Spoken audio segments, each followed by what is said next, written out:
You know it's this. Take a perk and a talk of that shit. Money swallowed like sis. Did it perfect in the kid. Got a billion who sang on my head. Look at better put on the road I just spent.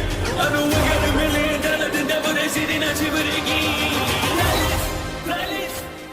Hello and welcome back, fellow anime lovers, to MangaMuse. I am delighted to have you join us once again in the world of fanfiction and fantasy. This is the third part of What If Naruto Meets Sonic? Special note, this fanfic is written and a masterpiece of Hussbek on FANFICTIONnet. Do check and support the author too. Now smash the like, share and subscribe button for more. Also press the bell icon so that you never miss such great parts. Thanks for the introduction. Now let's dive into the world. Back with Naruto and the group, they ran down the broken descending spiral bridge as they jumped from one part to the other with the use of dash ramps and springs. The path splits up from here, said Blaze, pointing at a dash ramp to the left and spring to the right. Then let's use the classical divide and conquer tactic, then we'll meet up at the other side of the castle, said Sonic. A sound strategy, we'll carry it out, said Blaze. Catch you guys later, said Naruto. Silver and Blaze hit the spring on the left, which launched them across the canyon towards an unknown part, while Sonic and Naruto did the same with the dash to be sent elsewhere.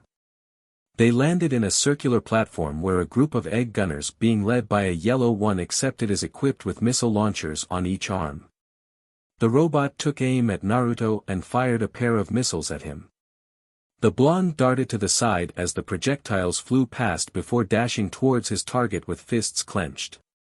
Kit, heads up, those missiles you dodged before are coming back, said Kurama. Naruto looked back to see said projectiles pursuing him from behind.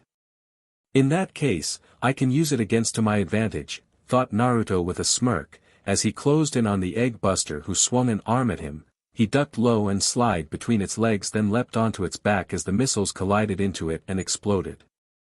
All that was left are pieces of metal and a burning log as Naruto stood nearby with a foxy grin on his face. None have saved the lives of countless ninjas more than the great log.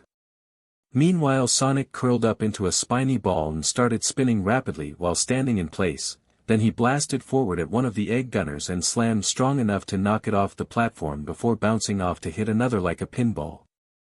He knocked back an egg gunner into a weak wall which collapsed to reveal something of interest.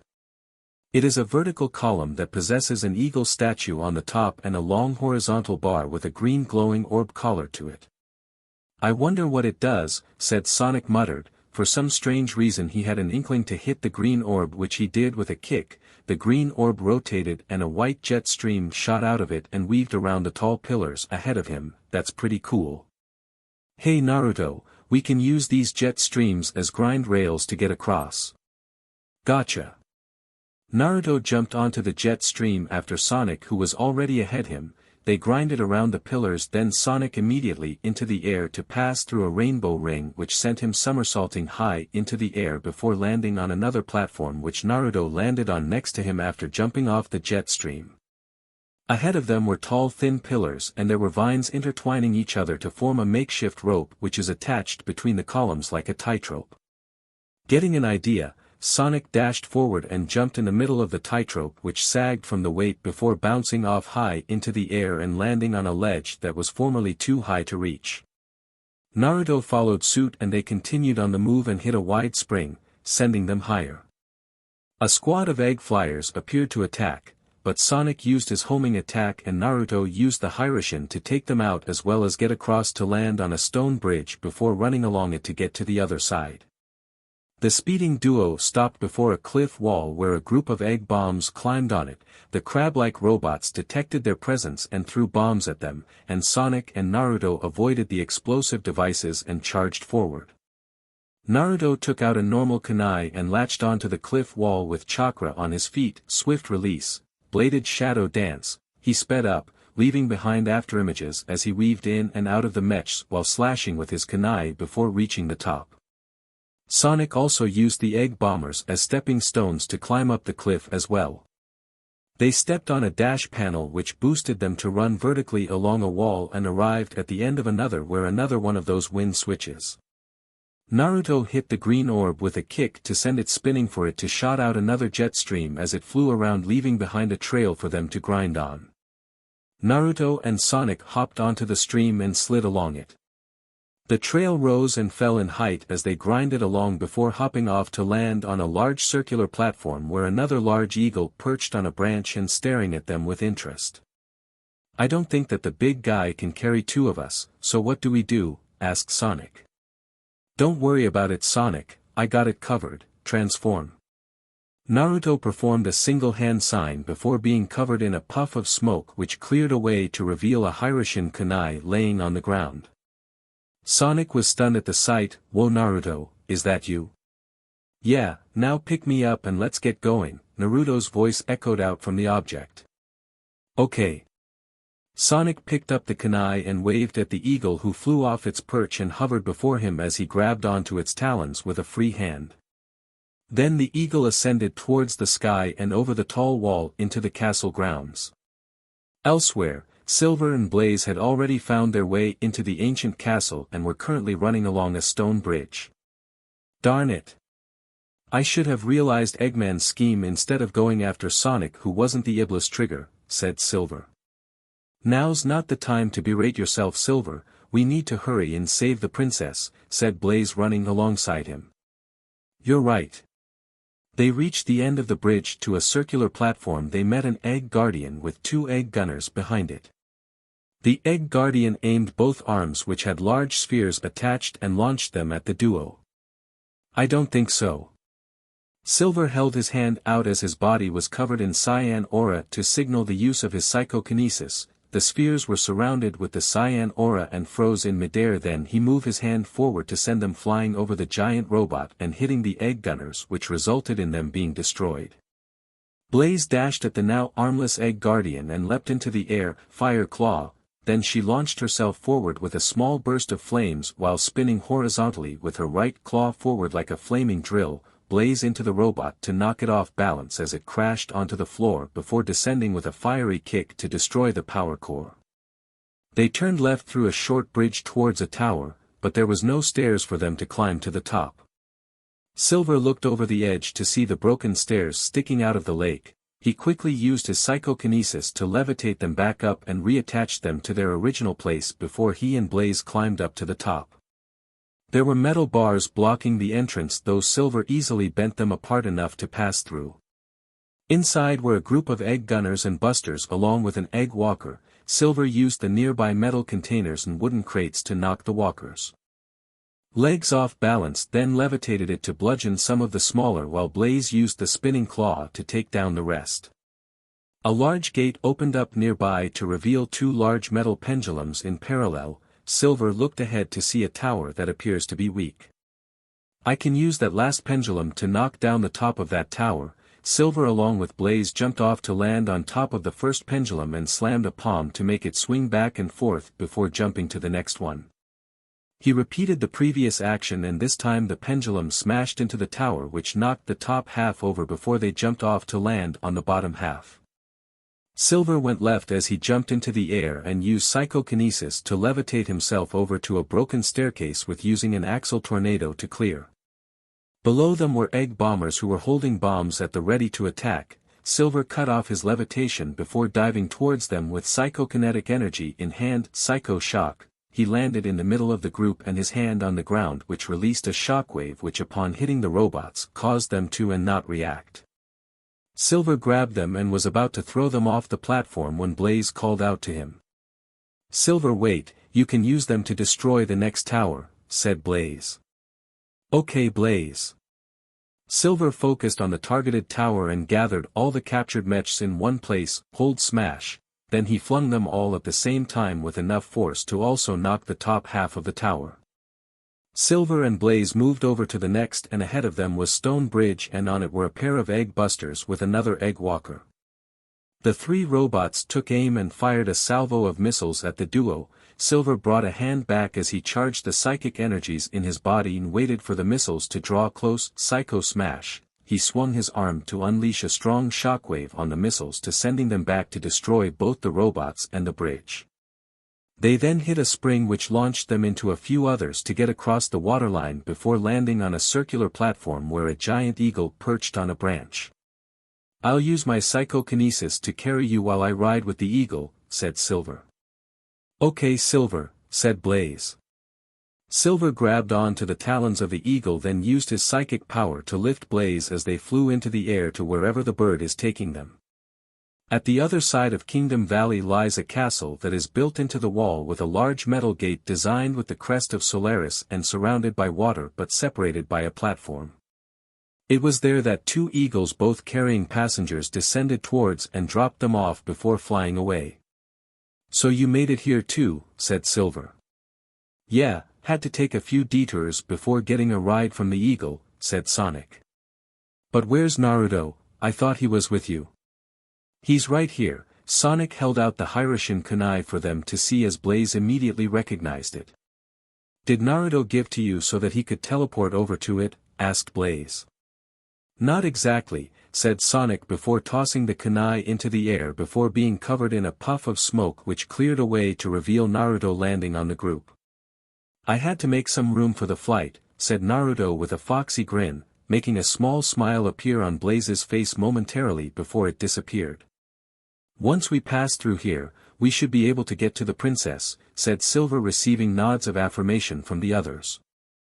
The group approached the gate that opened up when they got close and passed through a passage. After reaching the exit, they were surprised upon what splayed out before them. It is a deep ravine with the water actually rushing upwards with sets of ruins encircled by it, while there is a long broken stone path crossing over to the other side of the ravine. "Looks like it's a straight line all the way. Is everyone ready to go?" asked Naruto, crouching low. "You bet," said Sonic, doing. "I'm ready." Silver floated into the air ready to fly. Blaze simply nodded. They all took off along the stone path at high speed with Silver flying above them and keeping up. Sonic, Naruto and Blaze darted around the broken arches and pillars ahead. Then several egg gunners in flight mode descended from above and proceeded to open fire upon the three runners. Naruto dashed in front of the group armed with a pair of kunai in reverse grips while using the swift release to speed up his reflexes as he deflected the shots. Then Silver used a psycho smash to paralyze the mechs as they flew out of control and crashed into the pillars. The stone path broke apart a few times, but the runners traversed over them before hitting dash ramp to be sent flying over the rushing water. Naruto, Sonic and Blaze made use of the ruins to leap from one point to another before actually skidding along the right side of the watery gorge and sped on it as it slanted back into the path. Darting around a few more times did the path slant to the left side of the ravine before slanting back. "The exit is near," said Silver, pointing far ahead of them. "Gotcha," Naruto responded. The trio hit a dash ramp at the end of the broken path and once again used the torn ruins as stepping stones before stopping in front of the gate with a skid. "We made it," said Sonic. "Yeah, but let's hurry," said Naruto as he ran towards the gate with the others close behind. In the egg carrier, an alarm was going off and Eggman was rapidly typing keys on the computer while Elise watches on worriedly. "Huh? The engines are malfunctioning, and what's this?" "Stop all engines now," said Dr. Eggman, however the commands failed to execute. "No. We're about to crash." Outside the egg carrier, a section of the ship burst into flames which was soon followed by another. Naruto and others had finally come out of Kingdom Valley and were about to continue on when they heard a sound and looked up only to be horrified upon seeing the egg carrier in flames and rapidly losing altitude and then explodes into an orange tint behind a mountain. "Elise!" Sonic cried out in despair. We were too late, we failed," Naruto muttered in disbelief, memories of when Neji sacrificed his life to protect him despite his oath to protect everyone during the war. Although Hinata and Kurama were able to restore his zeal, the death of his friend still plagued his heart. Sonic fell to his knees and pounded the group in anger and sorrow. Naruto simply stood there with tears building in his eyes. Blaze walked over and placed a hand on his shoulders in an attempt to comfort him. Silver looked down sadly before suddenly perking up in realization and then looks at Sonic and Naruto. "Wait, there's still a way to change this," said Silver, everyone turned to look at him in confusion and a bit of hope. "What do you mean?" asked Naruto. "If we return to an earlier point in time, we can save her." "That's a great idea, Silver, then we would be able to get on board the egg carrier and get Princess Elise out before it crashes," said Naruto.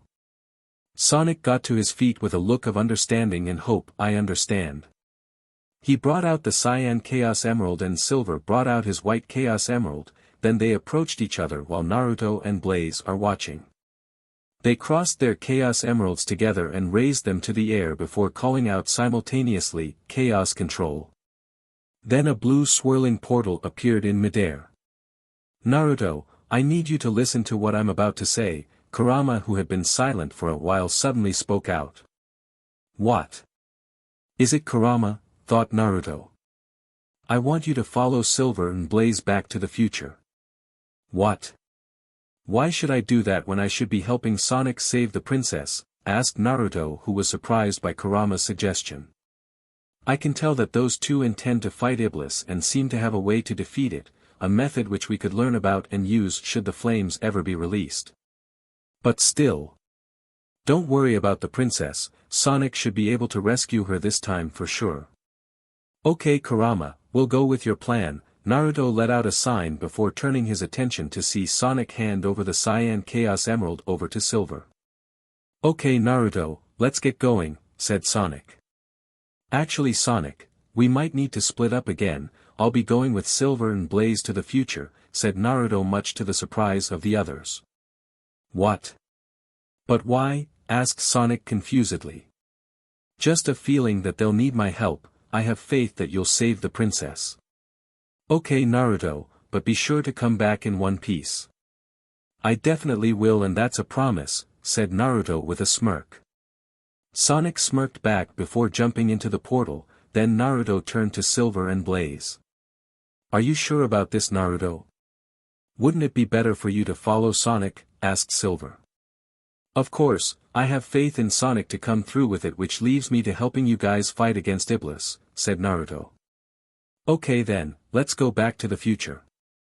Silver leapt into the portal with Blaze and Naruto close behind. Upon exiting the portal, the newly made group found themselves standing on a ledge overlooking Flame Core. "Never thought I would find myself back here again," Naruto muttered to himself before turning to see Silver holding the Chaos Emeralds. "I know how to save our world now, we don't have to change to past," said Silver. "Do you have a plan?" asked Blaze. "Yeah, and I guarantee that it will work." "If you're sure of it, then we need to head for Iblis as soon as possible," said Naruto. "Kurama, can you sense where it is?" "It's currently residing deep within the volcano where we last encountered it. Seems it was still recovering from the damage that you and the others inflicted on it," said Kurama. "Alright, I've located where Iblis is, so let's get going." "Okay then," said Silver. With that said, Naruto lead the group towards the volcano where they'll face and take it down once and for all. Back in the present, in an unknown underwater facility, the egg carrier was currently making preparations to take off as the bay doors slowly opened. Gate open, thrusters increasing, engine output at maximum. "Course plotted, lifting off," said the AI over the P.A. The docks holding the egg carrier dislodged themselves as the ship slowly moved forward and increasing speed. Up above the ship, Sonic, having found his way into Eggman's hidden base with the help of Tails and Knuckles, was running along one of the catwalks. He jumped off and managed to land on top of the ship's tail fin. "I made it, now to rescue Elise before the ship crashes." "I hope things are also working out well on Naruto and Silver's side," said Sonic before the egg carrier shot out of the underwater base. Meanwhile, Naruto and the others had made their way into the core of the volcano, having traversed through the lava tubes with the minions of Iblis getting in their way. "Get out of our way, Rasengan." Naruto rushed forward and rammed the blue sphere into the core of a titan which resembles the golems from before but possess a black-purple coloration and appear to be stronger. They had started running into the black-purple variations of Iblis minions that were much tougher than the ones that they fought before. "It must mean that Iblis is slowly awakening its power to the point that it could create much stronger monsters," said Kurama. Then we better pick up the pace, thought Naruto. The trio ran along the stone pathway and through a tunnel until emerging at the other side where the entire cave was completely dark and only large volumes of the lava could be seen. We need to get through here as quickly as we can, said Blaze, emitting flames from her body to light up the way. Silver channeled his psychokinetic energy throughout his body for a similar effect, and Naruto's eyes was already attuned to the dark.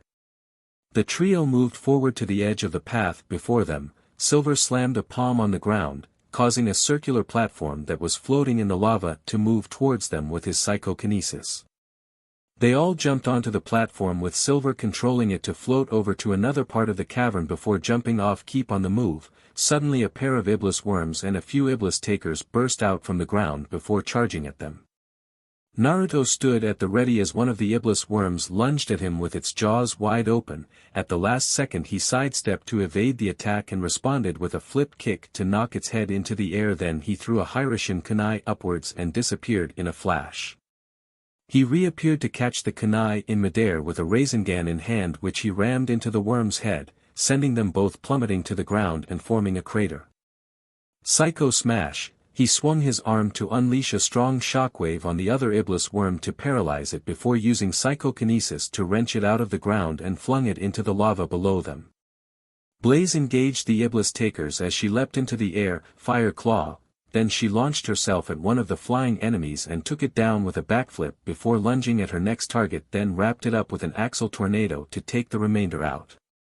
They continued on their way via more floating platforms across the dark room until reaching the end and passing through a lava tube to end at the end where the cave was a lot brighter now.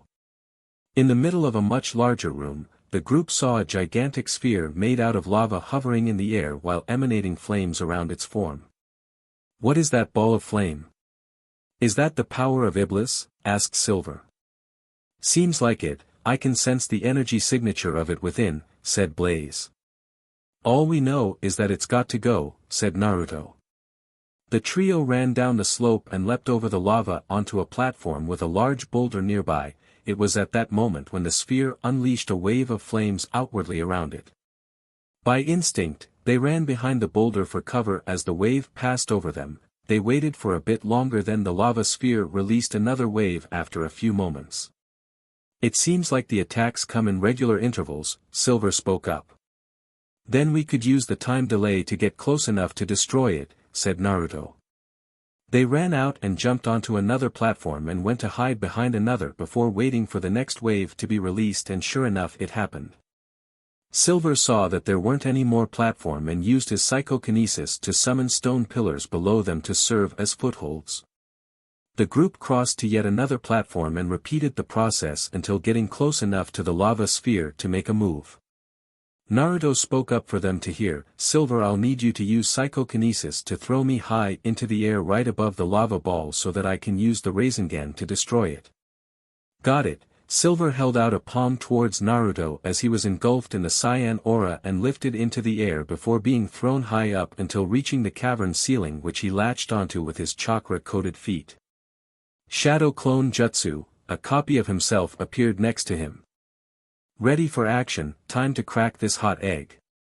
Got it, boss. They held their hands as the chakra gathered around to form a blue spinning sphere before its size increased, then they leapt off the ceiling and dove towards the lava sphere.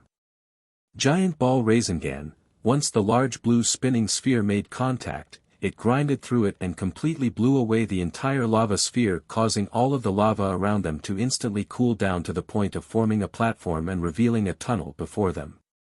Just as I expected, said Silver, having landed on the ground with Blaze landing not soon after. Pretty much that, said Naruto.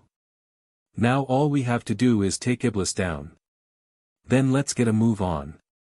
Naruto, Silver and Blaze went inside the tunnel towards what they hoped to be the final battle against Iblis. Back in the present over at the dusty desert, Shadow and his team had finally located Mafils in one of the underground temples, but they were too late as the Dark Being already had one of the Chaos Emeralds. Mafils! Shadow called out. Mafils turned around while holding the yellow Chaos Emeralds with a non-visible smirk on his face. I was expecting you much sooner. As you must know, you're already too late. But there's still time for you to change your mind, join me Shadow. Let us teach this world a lesson and rewrite the future. Don't try to deceive me, you have no longing for revenge. You only crave for destruction, your only lust is to fuel Iblis until there's nothing of time itself, said Shadow with a scowl. It's a pity Shadow the Hedgehog. Truly a shame that you would go against me. Mafils held the Chaos Emerald to float into the air before releasing an energy pulse strong to send Shadow and the others skidding backwards and the entire platform's surface turns dark. Target locked on, commencing subjugation for sealing, said Omega as he transformed his clawed fingers into arm cannons. We're with you to the end Shadow, said Rouge hovering in the air. Shadow nodded in affirmation before charging forward towards Mafils with them by his side. In the egg carrier, an alarm was going off and Eggman was rapidly typing keys on the computer while Elise watches unworriedly. Huh. The engines are malfunctioning, and what's this? Stop all engines now, said Dr. Eggman, however the commands failed to execute. No. We're about to crash. Playtime is over, a voice spoke out.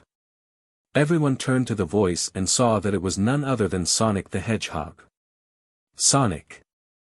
Elise called out happily as she ran to stand behind him. This ship is about to crash, too bad Eggman, Sonic smirked at the irate doctor who was throwing a tantrum. I'm not finished yet.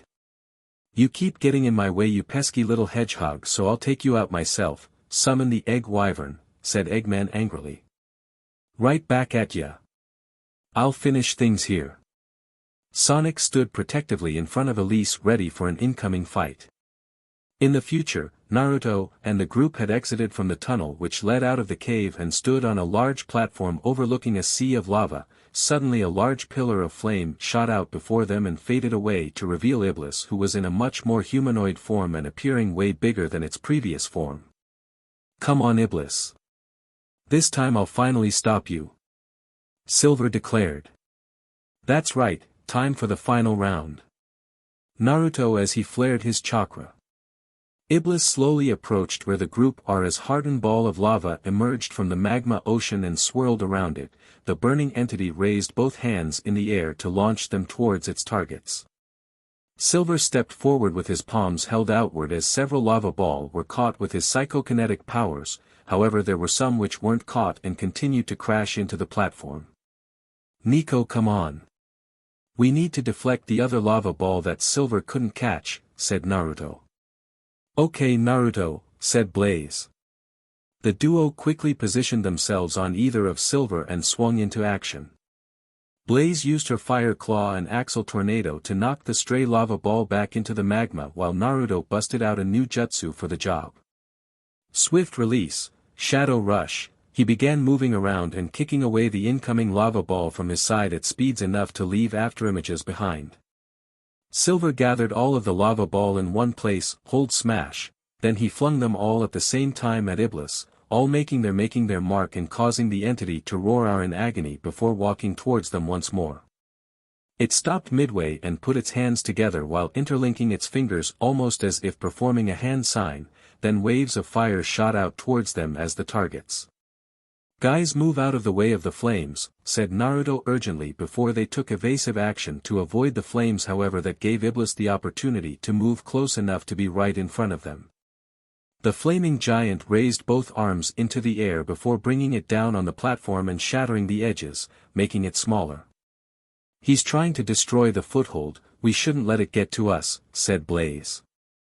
It's no different from when we last encountered it with Sonic and the others, said Kurama. Yeah, if worse comes to worse, we might have to kick things up a notch, thought Naruto. Iblis lowered its head to roar at them and prepared to attack the platform again. Silver ran forward and jumped off the platform and levitated halfway before landing on its head. There he slammed a palm on top of Green Eye located on its forehead and released a blast of psychokinetic energy which launched him back to the platform while Iblis gripped its forehead in pain and recoiled back across the magma sea. Iblis finally recovered, then it put its hands together again and this time a massive ball of lava appeared in the sky above it. He's trying to destroy the foothold from the distance this time, here it comes, said Blaze. Don't worry Blaze, I got this, said Silver. Iblis launched the flaming sphere and as it drew close, he held out a palm and with some effort was able to catch it. Silver brought a hand back as he charged the psychic energies in his body, Psycho Smash, then he swung his arm to unleash a strong shockwave to send the giant lava ball back at Iblis and damaging it. Good one Silver, but it's not over yet, said Naruto, and just like he said Iblis roared out at them in anger as it launched another salvo of lava ball much more in number than before. I don't think I can get all of them this time, said Silver. Don't worry, I got this. Shadow Clone Jutsu.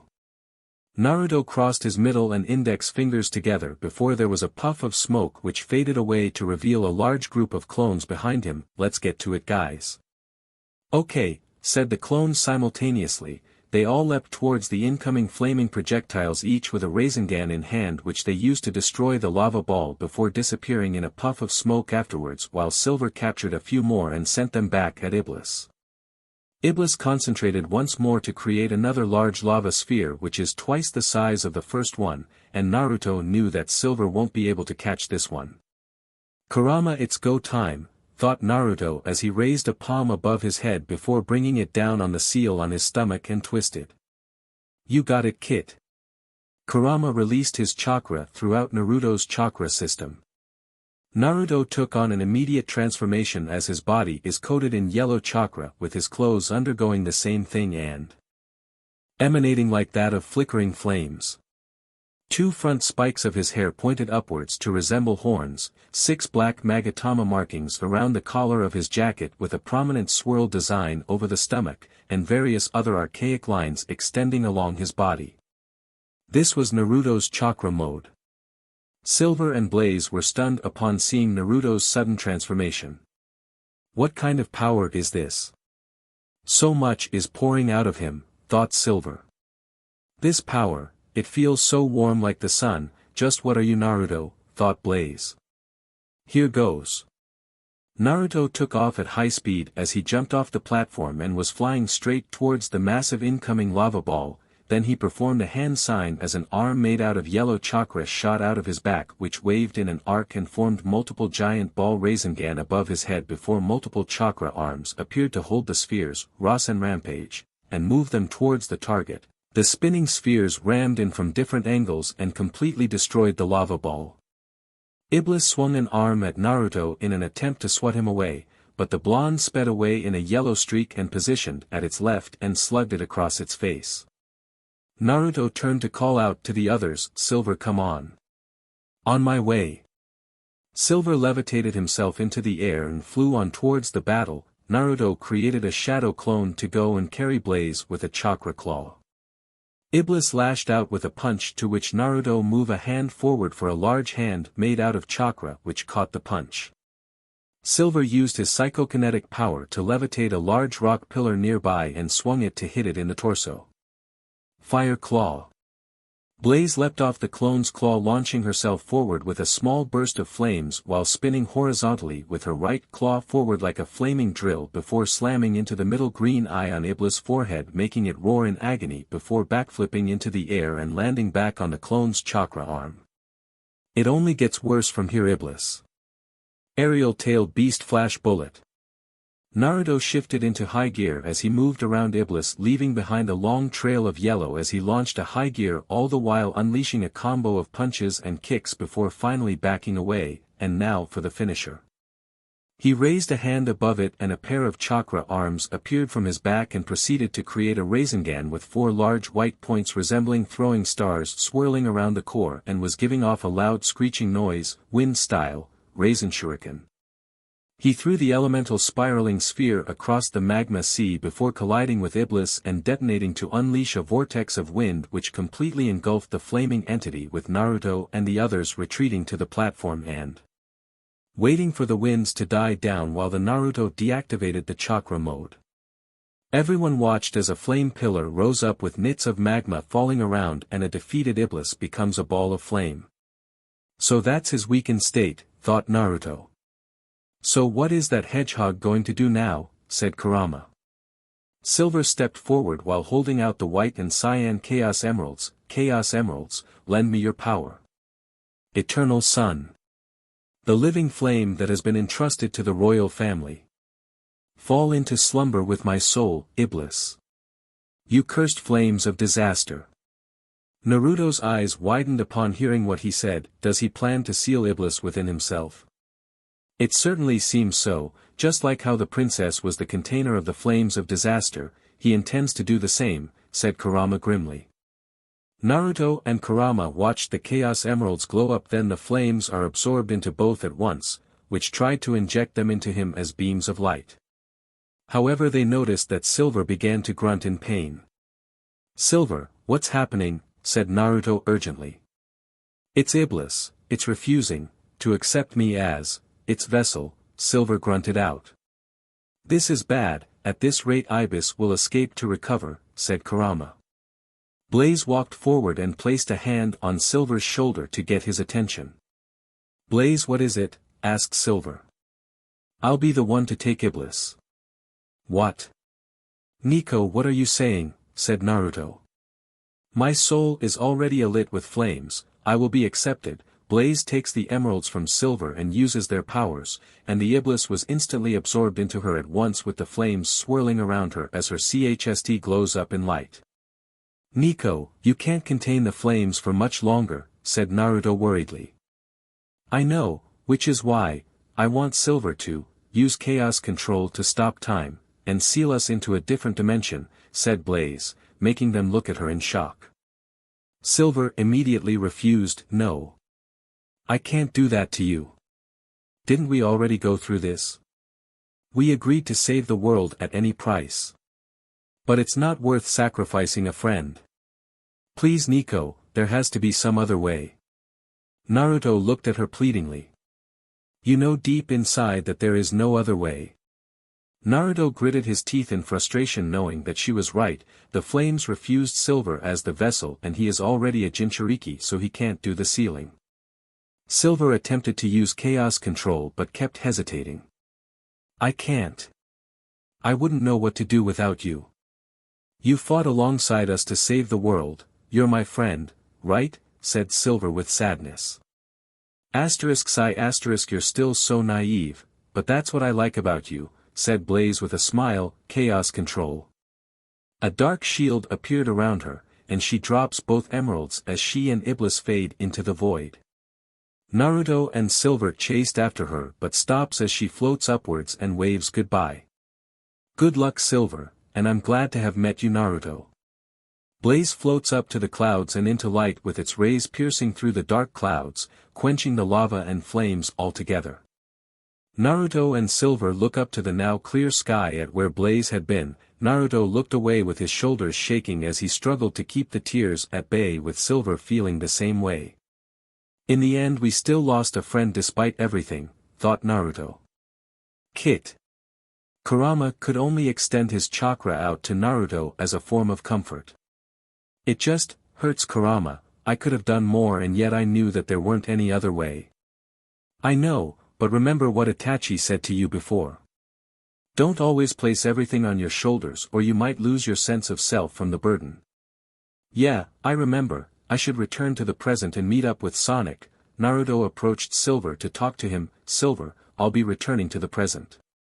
Will you be alright on your own? Silver was silent before finally responding, I think I'll be able to manage for now. Okay, but you can always call on me or the others when you need help. Thanks Naruto, said Silver. The blonde fox smiled softly. They approached the Chaos Emeralds on the ground and were about to pick it up, when they suddenly emitted a powerful white light, blinding the both of them. What the? What's going on? Shouted Naruto, but they couldn't say anything more as they were engulfed in the light. Naruto closed his eyes tightly to avoid being blinded from the light which suddenly radiated from the Chaos Emeralds. Then the next he knew was that he was suddenly floating in midair and wasn't able to touch the ground. It took a while until he felt his feet touching the ground and the light faded away, much to his relief.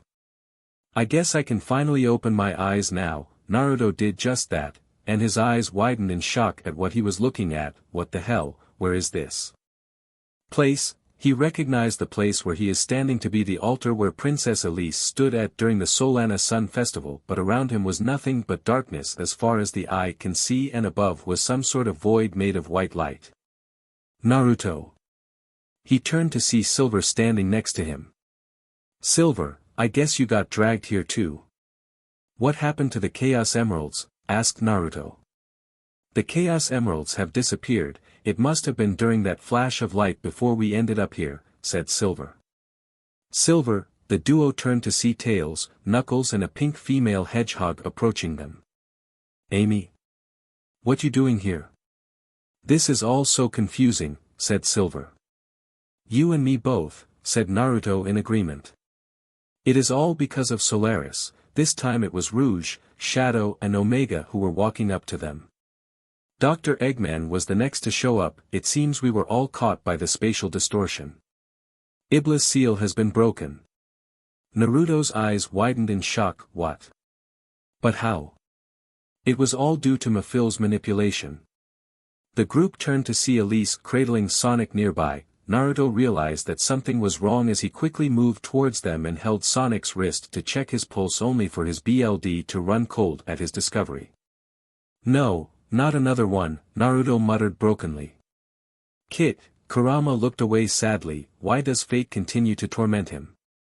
Naruto, what's wrong with Sonic? Asked Tails worriedly. Sonic is dead. I don't feel the pulse of his heart. Everyone stood there emotionally struck by the news which he just said. It can't be, there's just no way. Knuckles shouted in denial. Amy just fell to her knees and broke into tears. How did this happen? Asked Naruto. Elise sniffled a bit before talking. It was when Sonic rescued me from Eggman's ship and we were returning to Solana. Flashback start. Sonic and Elise were walking through the forest and they heard a humming sound coming from behind them. What's that sound? Said Elise. They turned around to see a purple Chaos Emerald floating in the air before them, much to their surprise. A Chaos Emerald, what's it doing here? Said Sonic. Suddenly Chaos Emerald shone brightly to the point of blinding them. Then there was whooshing sound before Sonic cried out in pain as Elise turned towards him to see an energy beam piercing through him from behind, and the source of the attack was none other than Mafil's. The dark being withdrew his attacks and Sonic fell to the ground with Elise running towards his prone form. Sonic! Sonic! Please wake up! Elise said pleadingly while shaking the blue hedgehog. She rolled him over only for his hand to fall to the ground, and confirming her worst fears. No, no, it can't be that he's. Tears began to well up at her eyes as the voice of her father resounded in her mind. You're a good girl, Elise. Remember to be brave and don't cry, no matter what happens. No, the tears finally rolled down her cheeks as streams of flames shot out of her towards the sky to form a giant fireball with Mafil's cackling evilly. Mwahahaha. Finally, the seal has been broken. At long last, I'll be able to join with you, Iblis. Mafil's then summoned the purple Chaos Emerald to his hand, now Chaos Emerald. It's time for the final curtain call, before he levitated it into the air. The Chaos Emerald glowed brightly, and before long, 6 multicolored streaks of light came from different directions to reveal that they were the other Chaos Emeralds.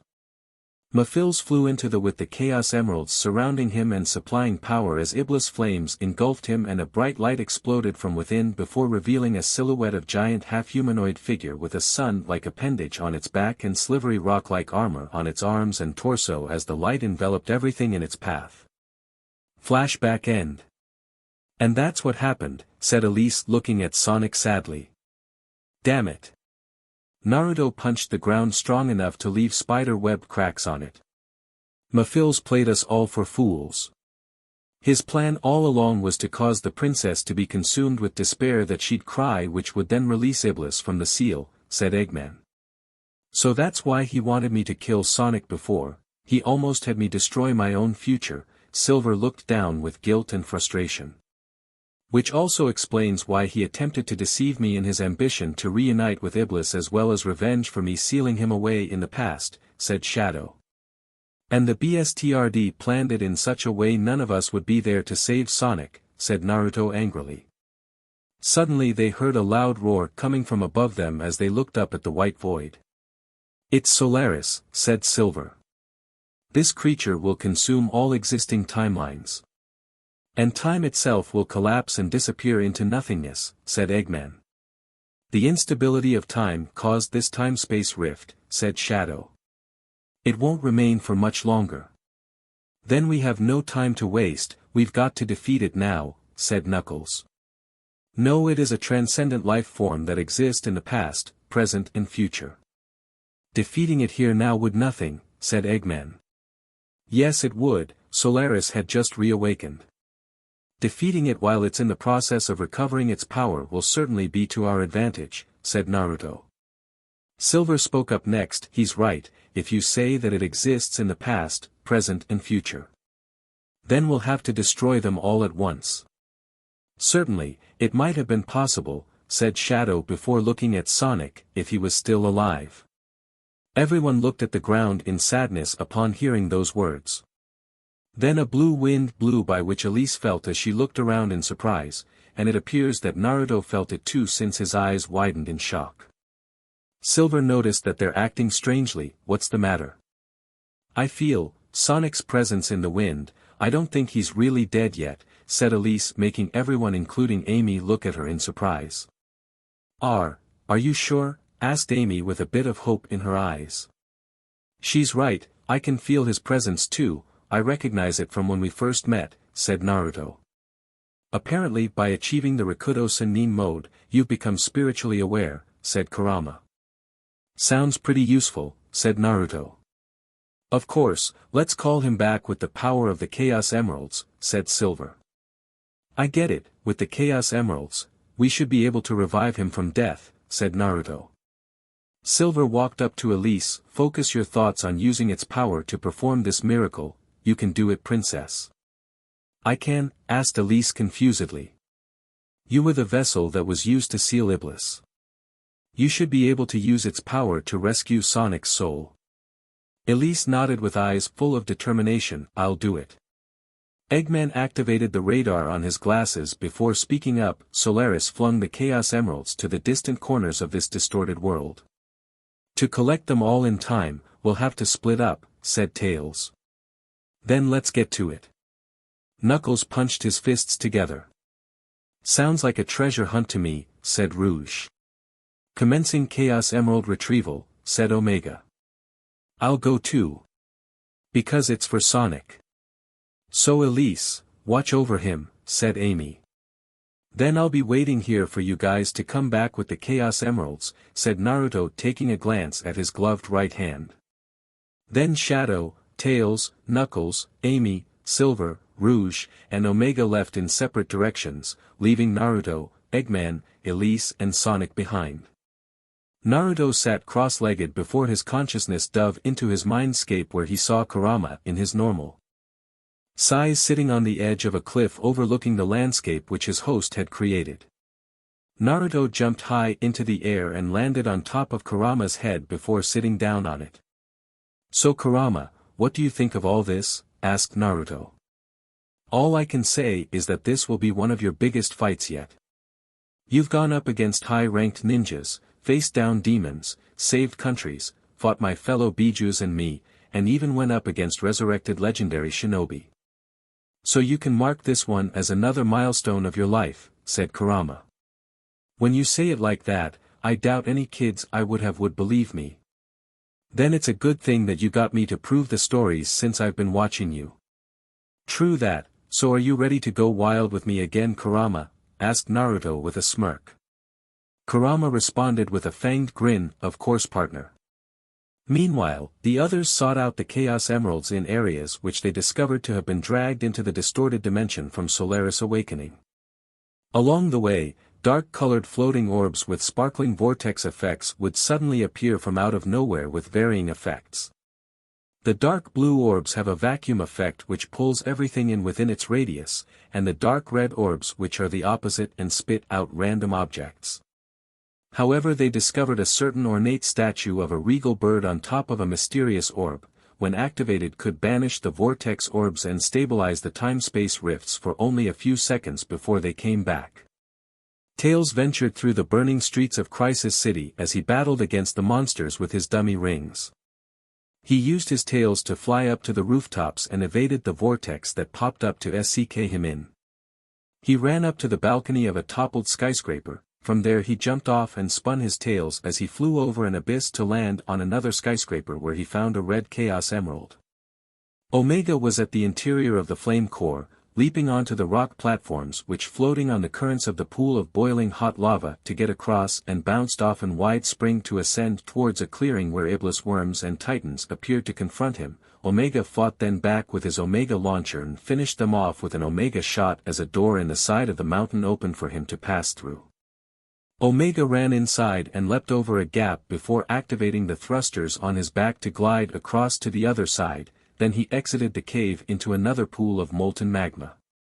The robot made use of the rock platforms to get across to the lava falls where he bounced off a spring to get up to ledge, then he took a running jump to the other side of the falls where a grey Chaos Emerald laid waiting for him.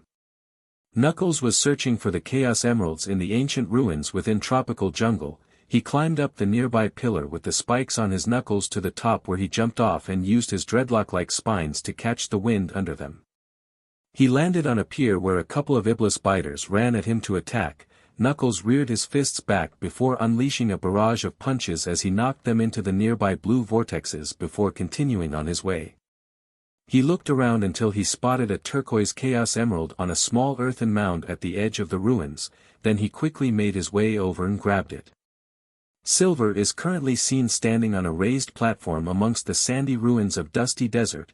He jumped off and used his psychokinesis to levitate himself over to a platform and activated the orb statue nearby to banish the blue vortexes that were blocking a path to a massive staircase. He levitated over and climbed up the stairs to where a pair of titans stood waiting to attack him. Silver used a psycho smash to knock them into the gap for them to sink into the shifting sands, then several platforms rose from beneath the sands for him to use to cross over to a spiral ramp that ascends a central tower. More monsters continued to appear and Silver would use his psychokinesis send them flying out of his way or into multiple vortexes until finally reaching the top. There he jumped onto high ledges and levitated out to a platform with the yellow Chaos Emerald before picking it up. For Rouge, she was currently flying over the blue sea of Wave Ocean in pursuit of her quarry. She glided over to one of the rock spires which stick out of the waves and clung to it, then she proceeded to climb all the way to the top where she jumped off to glide towards yet another rock spire. Rouge continued to do this until she finally arrived at the beach side where she found a purple Chaos Emerald. Amy ran through a snowy clearing in White Acropolis, jumped up several ledges and moved along to another clearing where a couple of Iblis worms shot out from the ground and lunged at her. Amy brandished her Pico Pico hammer and whacked them strong to the ground with a downward swing. She activated an orb statue to banish the nearby vortexes and leapt off the ledge into the next clearing where she made sure to stay out of sight of the sweeping spotlights nearby. Amy arrived before a giant steel door which slowly opened to reveal the inside of Eggman's former base. She ran through the interior corridor all the while bashing any monsters that got in her way with the Pico Pico hammer until arriving at the end of the hall to find the blue Chaos Emerald. And the last of the Chaos Emeralds is being sought by Shadow within Kingdom Valley. Shadow started off by using the titropes to launch himself higher to drop at ledge on the other of the water. Then he moved on to bounce off and wide spring onto a circular pillar where an eagle dropped out of the sky for him to jump up and grab its talons as it carried him over the water and dropped him off a small platform. Then several Iblis takers appeared to attack only for Shadow to use his homing attack to take them out as well as pass through a rainbow ring to rocket him across the water again to a ledge where a wind SWCH sat waiting for him. Shadow hit the green orb for it to rotate and a white jet stream shot out of it. Then he rode the rushing wind further up the valley until it dropped him off on an extremely high, right in front of the last Chaos Emerald which is green in color. Back at the broken altar, Sonic lies lifelessly in the center with the Chaos Emeralds surrounding him. Shadow, Tails, Knuckles, Amy, Silver, Rouge, Omega and Eggman stands a short distance away while Elise kneels to pray to the Chaos Emeralds with Naruto standing by her side. "Oh Chaos Emeralds, gems of miracles. Please heed my call," said Elise. The gems started to glow brightly as if responding to her words. "I wish to save this world, I wish to cleanse my father's sin. And I wish to talk to Sonic." Once again, the Chaos Emeralds and Sonic started levitating in the air. "You and Naruto have given me so many things. Now is my time to return the favor. I care not for what happens to me. But please heed my voice, Sonic, come back. To me, to us. And he will." Naruto walked up to Sonic much to everyone's surprise. "Naruto? What are you doing?" asked Silver. "Helping bring back a friend, with the power granted to me by my ancestor." Naruto took off the glove from his right hand to reveal a light-colored, sun-like marking on the palm. "Chaos Emeralds, hear my voice. Please help revive a comrade who also draws strength from his bonds with others and instinctively follows my nindo. Please bring back my friend." Then he placed his right palm on Sonic's head as a bright light shone, forcing everyone to shield their eyes. When the light died down, Sonic stands before everyone alive and well, much to their joy. As of now, his fur turned into a gold color and his quills turn upward. Naruto and Kurama could sense the vast amount of energy emitting from him. "Amazing, this kind of power is unbelievable," said Naruto. "So this is what happens when one calls upon the power of all the Chaos Emeralds. A power which that bstrd Madara would have sold his very soul for," said Kurama. Sonic walked towards them with a smile on his face. "Naruto and Elise, thank you, I heard you two calling for me. Heh, can't have you snoozing before the final showdown now, can we?" said Naruto with a smirk. Supersonic smirked back. "You're right about that. Let me give Silver and Shadow some of the power before we go and kick butt." He turned towards said hedgehogs and held his hands out towards them with a golden aura flaring around him. Silver and Shadow touched Sonic's hands and felt the power flow through them as they too transformed into their super forms with their quills pointing upwards like Sonic's. "I guess it's my turn to power up then," said Naruto. Everyone looked at Naruto in confusion except for Silver, who knew what he meant. "Are you going to use that form during when we fought Iblis?" asked Super Silver. "Yeah, but I'm gonna crank it up to the next level." Naruto closed his eyes in concentration as he fused his chakra with Kurama's, and the golden chakra burst out before enveloping his body and emanating like that of flickering flames, starting with the two front spikes of his hair pointing upwards to resemble horns. The whisker-like markings on his face become thicker, and the chakra shroud's shape alters to resemble a full-length Haori with 6 black Magatama markings around the collar with his 9 tails sticking out from underneath, and various other archaic lines extending along his body different from his chakra mode. "This is the power granted to me from my partner Kurama, the 9 tails chakra mode. Astounding, it's almost like he also used the Chaos Emeralds to transform," said Eggman. "So I wasn't wrong about sensing great power sleeping deep within you when we first met," said Super Shadow. "That's a good look on you, Naruto. Now let's get going," said Supersonic. "Take these, I should be able to lend support during the fight." Naruto tossed a Hiroshin kunai to each of them. "Good luck," said Elise.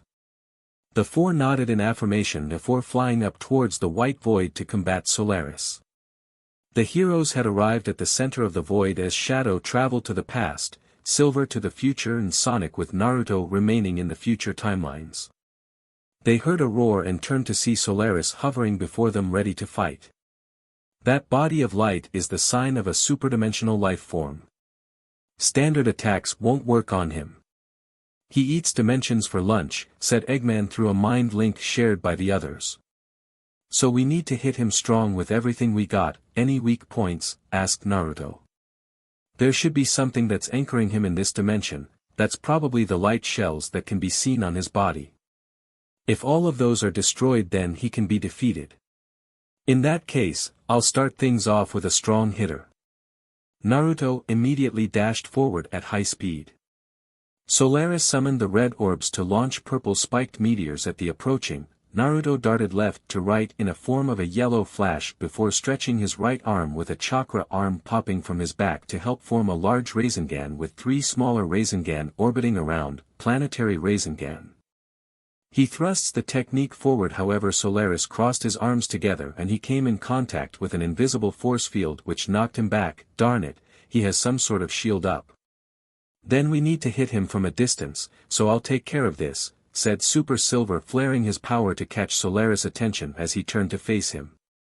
Solaris summoned more of the red orbs to launch the spiked meteors at him. Shield of light. He used his amplified psychokinesis to form a large green shield of energy in front of him. The meteors stopped upon hitting it and Silver waved a hand to throw them with a much greater force.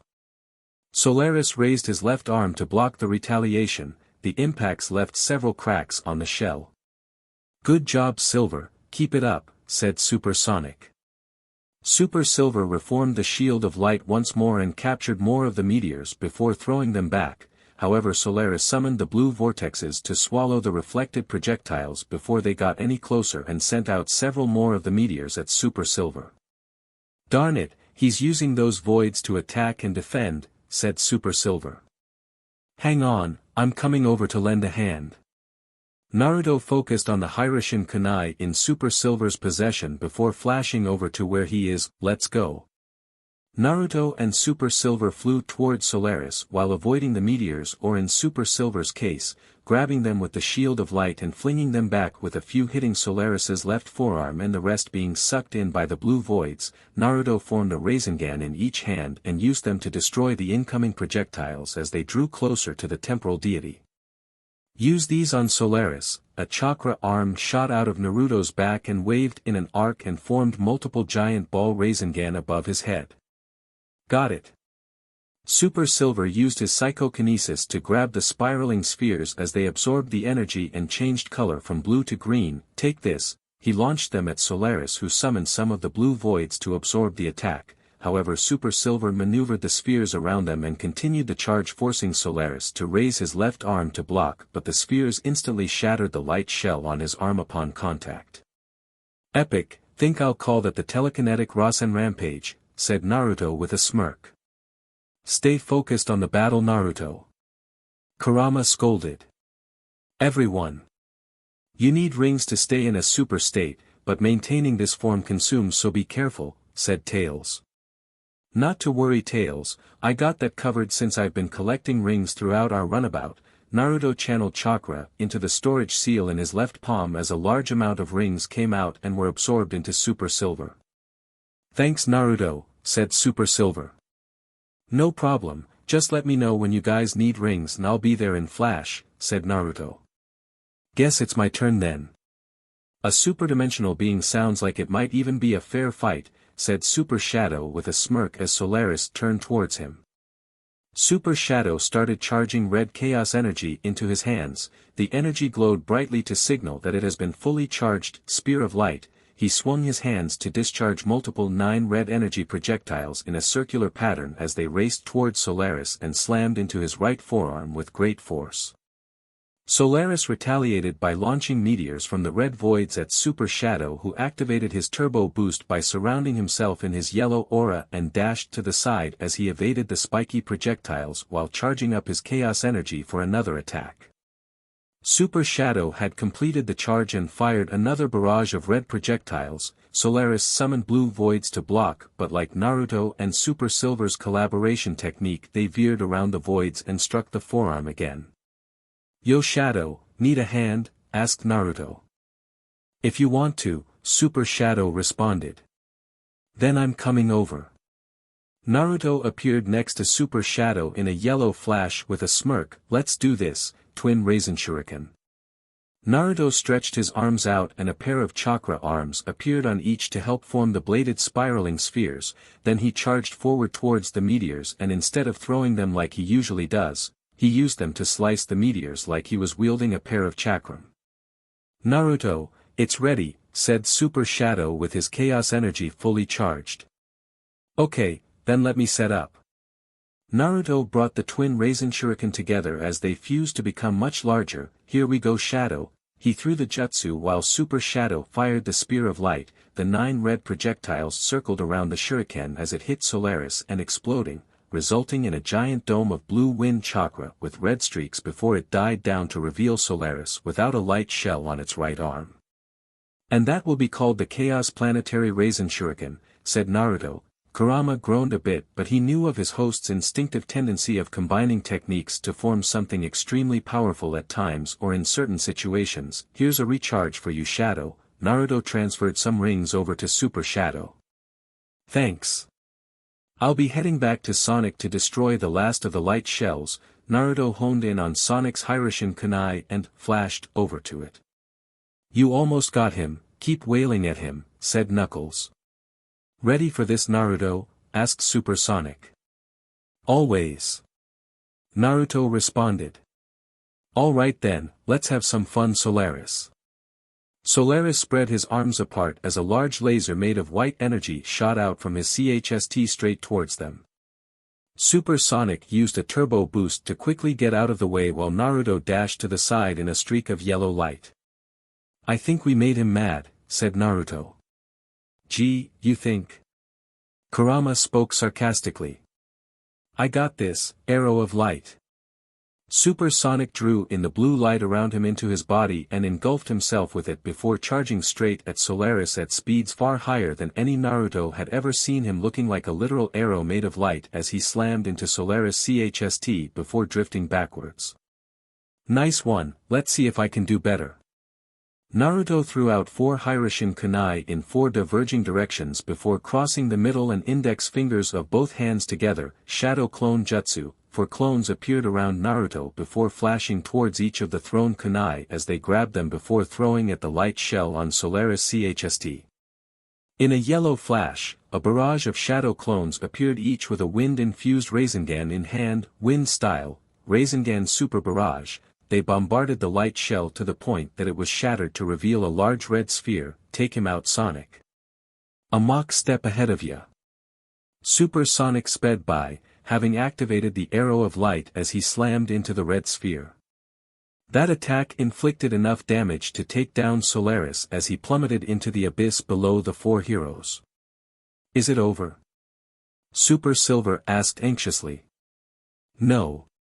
It's not over yet, said Super Shadow with a small frown on his face.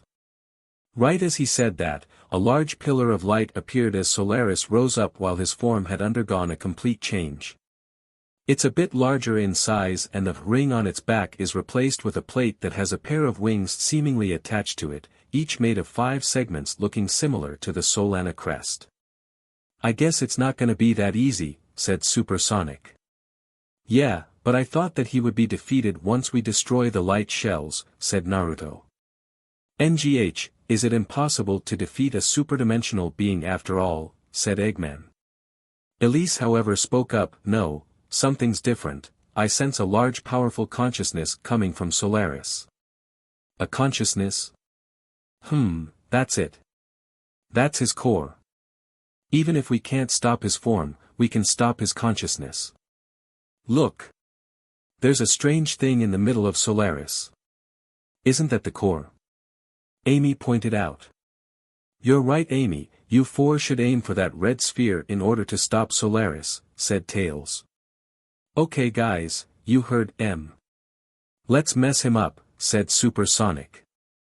Super Silver darted from side to side in order to evade the laser beams which Solaris was firing at, then using the shield of light to catch the spiked meteors and sending them back while aiming for the core. Don't hold back, let him have it, Silver, said Knuckles. I will defeat you, Solaris. Super Silver as he reflected another cluster of meteors back at his enemy. Super Shadow was using his turbo boost to stay on the move while charging up chaos energy into his hands for the next attack, time to unleash the ultimate power. Spear of Light, he fired another barrage of boosted chaos spears at the core before dodging the retaliatory attack from Solaris. Naruto and Supersonic were laying it on with their assault on Solaris, who was really going all out and firing multiple laser beams which decimated the shadow clones that Naruto threw at him. Sonic. Naruto. I believe in you, said Princess Elise. You heard her, Naruto, let's not disappoint and finish this once and for all, said Supersonic.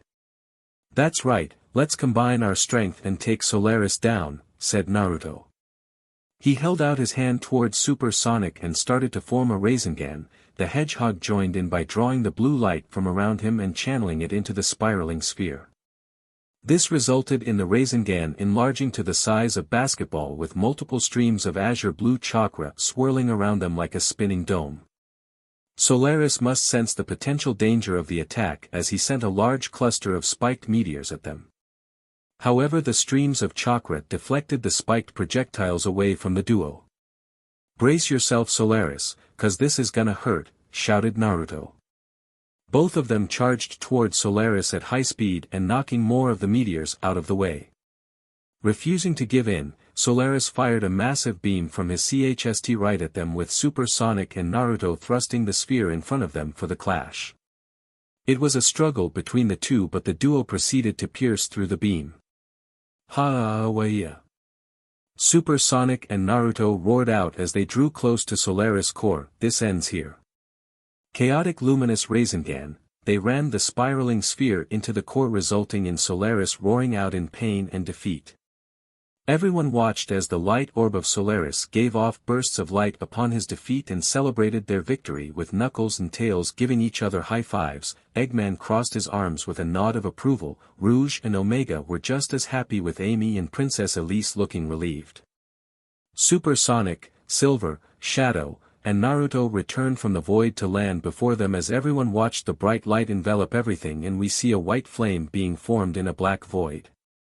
"Where are we?" thought Elise as she found herself floating in a black void along with a now normal Sonic and Naruto. "Did you destroy it?" A bright light lit up in the darkness, catching their attention. "No, that's the true Solaris," said Sonic. "Might as well find out where it's taking us," said Naruto. They all moved into the light to seek out their next destination. Flashback start. A young Elise along with her father the Duke of Solana watched the original form of Solaris, which is a small while flame within its casing in a small dark room. "Look, Elise. This is Solaris, the flame of hope," said the Duke. "It's so appealing." Young Elise looked at the flame in wonder. "When the flame has grown large enough, our world will change. Solaris will allow us to control time and move through history. People will be able to rectify past mistakes and avoid bitter fate." Young Elise looked at her father with hope in her eyes. "Will we be able to see Mama?" The Duke turned to caress her hair with a warm smile on his face. "Yes, Elise. We'll both be able to see your mother once again." This made the princess nod happily at the thought of meeting her deceased mother again before she took her father's hand as they walked away from Solaris and out of the room. Flashback end. And it is this same room that Elise, Sonic and Naruto have entered and were approaching Solaris casing. This is where everything began. "Who knew that such a tiny flame could bring such devastation?" said Elise. She walked towards the casing and disabled it before carrying the flame in its candle holder, and to Sonic and Naruto, "If we put out this flame, Solaris will never exist, and we will never have to worry about the flames of disaster, right?" Naruto and Sonic nodded in affirmation of the logic, and that in turn will save the lives of many who had died when the flames were unleashed. "As well as the non-existence of Mafils and Iblis," said Kurama. "But our encounter, you and I will never meet. To tell you the truth," she looks at them with tears in her eyes as she sobbed out, "I don't care what happens to the world." Naruto looked at her in understanding of her sadness. He understood that he and Sonic had become precious to her just like she is to them, and the thought that erasing Solaris' existence would also mean erasing her friendship with them made her very unhappy, and she didn't want that to happen at all. "Elise, I can understand that you don't want this to happen, but it doesn't matter. The fact that a bond has been forged between the three of us changes little. Even if we don't remember any of this, our hearts, no, our very souls having been etched with the bond will remember it for us. So please don't cry, Elise. This isn't a farewell, but more of a, see you later," said Naruto with a foxy grin. "He's right, Elise, so just smile like you always do," said Sonic with a smile. Hearing their words made Elise smile happily at how faith they held in their friendship no matter what happens. At their nod of assurance, Elise leaned forward to the candle holder and softly blew out the flame of Solaris as the entire room went completely dark. But neither of them took note of the sparkles of fire floating in the air. We now watch over city of Solana at night as the festival of the sun is already underway.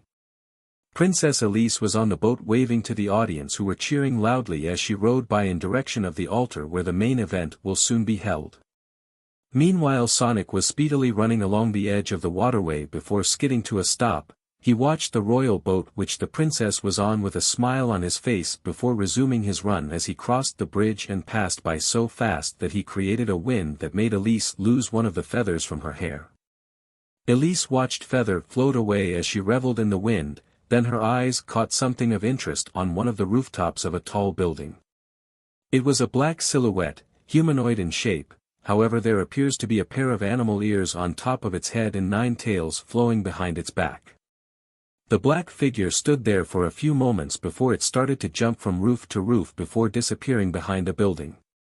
One of the ladies-in-waiting noticed her being distracted and grew a little concerned. "Miss Elise, is something the matter?" "I saw and then I feel something. It felt like I recognized them from a long time ago," said Elise with a smile slowly forming on her lips. "You met someone?" "Who were they?" asked the other lady-in-waiting. Elise turned around with a happy smile. "One is a hedgehog and the other is a fox, and both love to run fast." Elsewhere, Sonic watched Elise from the top of a rooftop with a smile on his face as he watched Elise's feather float by into the night sky. He heard something landed nearby and turned to see an orange fox with 9 tails. The fox walked up next to him and looked down with a smile. "It felt as if everything we've been through only happened yesterday, huh Sonic?" asked the fox. "You're right about that, Naruto. But I'm a little confused since we're supposed to forget about all this since it didn't really happen," said Sonic. "It must be Solaris' way of making up for the trouble he caused since I still retain my recovered powers," said Naruto with a shrug of his shoulders. "Maybe, but Elise would be really happy that she could remember us," said Sonic with Naruto nodding in agreement. Both speedsters continued to watch the festival knowing that the past, present and future are safe but can't help but look forward to what will happen next as time goes without any interruptions this time. A few miles away from a massive island many know as the South Island, a pair of waves moving across the sea at high speed towards it. We take a closer look to see that one of the sources of the waves was none other than the world-famous Sonic the Hedgehog, who is well known for being the fastest animal ever known. Running alongside him is an orange fox, but unlike his best friend Tails, who possesses 2 tails, this one possesses 9 tails and his name is Naruto Uzumaki. Sonic ran into him at Solana during one of his skirmishes with Dr. Eggman and worked together along with others to stop him, as well as a powerful entity which resulted in a time alteration, hence erasing its very existence. "So that island ahead of us, the South Island, right?" asked Naruto as he ran on the water with chakra projecting from the soles of his shoes. "That's right, it's where the others and I live, though we usually head over to Overlands for adventures among other stuff," said Sonic, using pure speed to run on the water, which impressed Naruto and Kurama, the 9-tailed fox who was sealed within since the day he was born. Soon enough, they hit the beach and were running through the grassy plains, with azure lakes, flowers, totem poles and small animals were running around freely without a care in the world. "Wow, this place looks so appealing," Naruto looked around in wonder. "I know, right? Green Hill Zone is always my favorite place for a run because of the breathtaking scenery," said Sonic. "Zone?" asked Naruto confusedly. "I guess you don't know, huh?" At the fox's shake of the head, Sonic, despite being well known for his dislike for talking for too long, decided to give him the rundown. "The term zone is most often used to describe the regions here on Mobius, so there are some places that add zone to their names, though Tails told me that the term zone is falling out of use nowadays."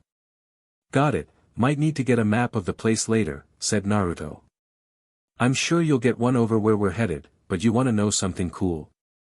South Island can't be found on the map, and it isn't set in one location either because it moves across the sea." Naruto and Kurama looked at Sonic in shock. Sure, they've been on Genbu, also known as the Island Turtle, which is a gigantic and ancient turtle where its shell as an accumulation of plant life and serves as host for other giant animals. It was there that Naruto trained with Killer Bee to train control and utilize Kurama's chakra before eventually bonding together. Especially when he found about the war and immediately rushed to join it before ending up in Sonic's world, but still it's surprising to hear of an island actually moving on its own. "How's that possible?" asked Naruto. "Well, Tails said that it's probably because of the Chaos Emeralds. Even Knuckles was in agreement of the theory," said Sonic. "These Chaos Emeralds truly are mysterious," said Kurama with Naruto mentally nodding in agreement. "Speaking of the Chaos Emeralds, where are they now?" asked Naruto. Sonic looked thoughtful for a moment. "My best guess is that they're probably hidden away in the special zones." Special zones? They're mystical dimensions where the Chaos Emeralds are kept hidden and you need to fulfill certain tasks in order to get one of them, which normally involves collecting a required amount of rings within a time limit, but failing a task will to getting yourself kicked out. So how does one get into a special zone? I've seen lots of ways to get into one, but most of them involve collecting a sufficient amount of rings or special items. But there are times that the Chaos Emeralds could found outside the special zones. Thanks, I'll keep that in mind. The speeding duo ran across the plains while having some fun by running through a couple of loops and ramps until the paths changed to concrete roads and they caught sight of tall buildings and vehicles with humans and Mobians walking around on their daily activities. "Welcome to Central City, one of the most prominent cities here in South Island," said Sonic. Naruto looked around in awe of the city, though he was a bit put off by the severe lack of nature here. The technological advancement blew him away. "This place is amazing." "I know, I've had a few of my adventures here." "Come on, I'll give you a tour of the place." Sonic was about to take a step when a loud voice called. "Sonic." Sonic's eyes widened in fear upon recognizing whom the voice belonged to. "On second thought, how about you give one of your Hiroshin kunai to me? That way we could meet up later, especially after I lose Amy." Naruto smirked in amusement as he took out one of his father's kunai and handed it over to Sonic, who took it before hightailing it out of there at Mach speed. "That pink hedgehog reminds me of your teammate, they're quite similar," Kurama chuckled amusedly. "Yeah, but like Sakura, she really likes Sonic. Anyway, let's check out this place for ourselves." Naruto started off by running up a skyscraper all the way to the top at high speed to get a bird's eye view of the place. After picking a direction, he jumped off and went into a free fall. He summoned a shadow clone which grabbed him by the arm and swung round to throw him to the side of another building, to which he latched onto with his chakra-coated feet before running along the wall and kicking off to land on a rooftop. He continued to jump along the rooftops before dropping off the last one to land on a highway, where he unleashed a burst of speed and was soon zipping past vehicles. This continued for a while until Naruto got off the highway and decided on a simple stroll. At the moment, Naruto was walking down the street and holding a brochure which he got from a nearby shop containing information about Central City and was finding it quite useful at the moment. He had just sent a shadow clone to a library that he found on a map in the brochure to find out the type of books there, in order to know which ones he should research the next time he goes there and uses the benefits of his shadow clones to learn more of his new home. "You have to admit, Kurama, this place is a whole different level," thought Naruto. "You're right, but I'm also looking forward to the fights too," Kurama smirked in anticipation. "What do you mean by that?" asked Naruto. "One thing I've learned from being with you is that trouble either finds you or you simply get dragged into it." "It's kinda strong to refute that," thought Naruto, "plus it wouldn't hurt for us to check out Mobius and see the sights like Erosenin used to do. But the first thing we need to focus on is getting a place to live, hopefully somewhere with more nature." Naruto was rounding a corner when he felt someone walking into him, knocking them both to the group, judging from the sound of surprise before him. "Ow, who did I walk into like that?" said a feminine voice. Naruto looked up from the ground to see who it was. She was an anthropomorphic cat with yellow-orange fur and long black hair which is tied into two voluminous ponytails. She wears a red headband and white-laced cloth-like hair barrettes around her ponytails. She also wears a red and black dress with white lace designs, a pair of white wings on the back, white gloves with red backs and laced cuffs, and red boots.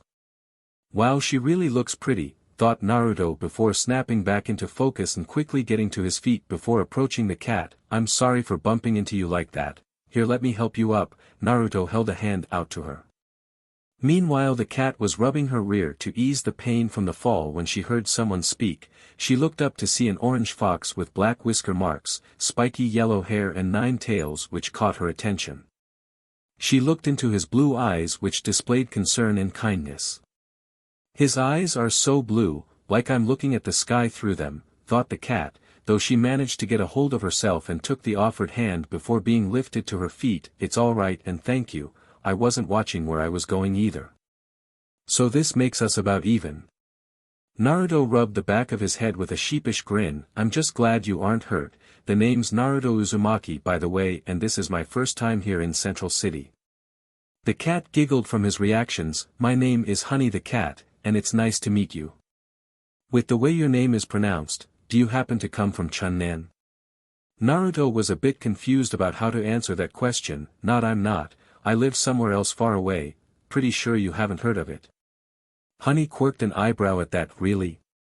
Where is it? It's a place called the Elemental Nations. You're right about me not hearing about this place, said Honey, but that won't stop me from finding out more about you, Naruto. Well, guess I better get going then. Naruto turned to leave with the brochure still in hand. Wait. Do you plan to live around here? Asked Honey. Not really, since I've yet to find one. But if I do find a place, I'll be sure to let you know. But how are you going to do that? Asked Honey confusedly. I have an ability to track others even at far distances, said Naruto, referring to his sage mode. Suddenly he felt something tugging at his chakra and realized that it was Sonic using his Hiraishin kunai to call him over. I gotta go now, I just sensed a friend of mine calling for me. Honey felt a bit disappointed upon hearing that, as she found this orange fox to be quite interesting to interact with, but then she recalled that he would return and they could meet up again. Oh okay, I hope to see you again soon. Me too, see you later. With a wave of a hand, Naruto finished with a yellow flash, much to Honey's surprise. Did he just teleport without a Chaos Emerald? Now I'm really looking forward to knowing more about you, Naruto, and hopefully get you out of those drably clothes and into some more suitable clothing. After all, if you don't look sweet, you're not wearing honey.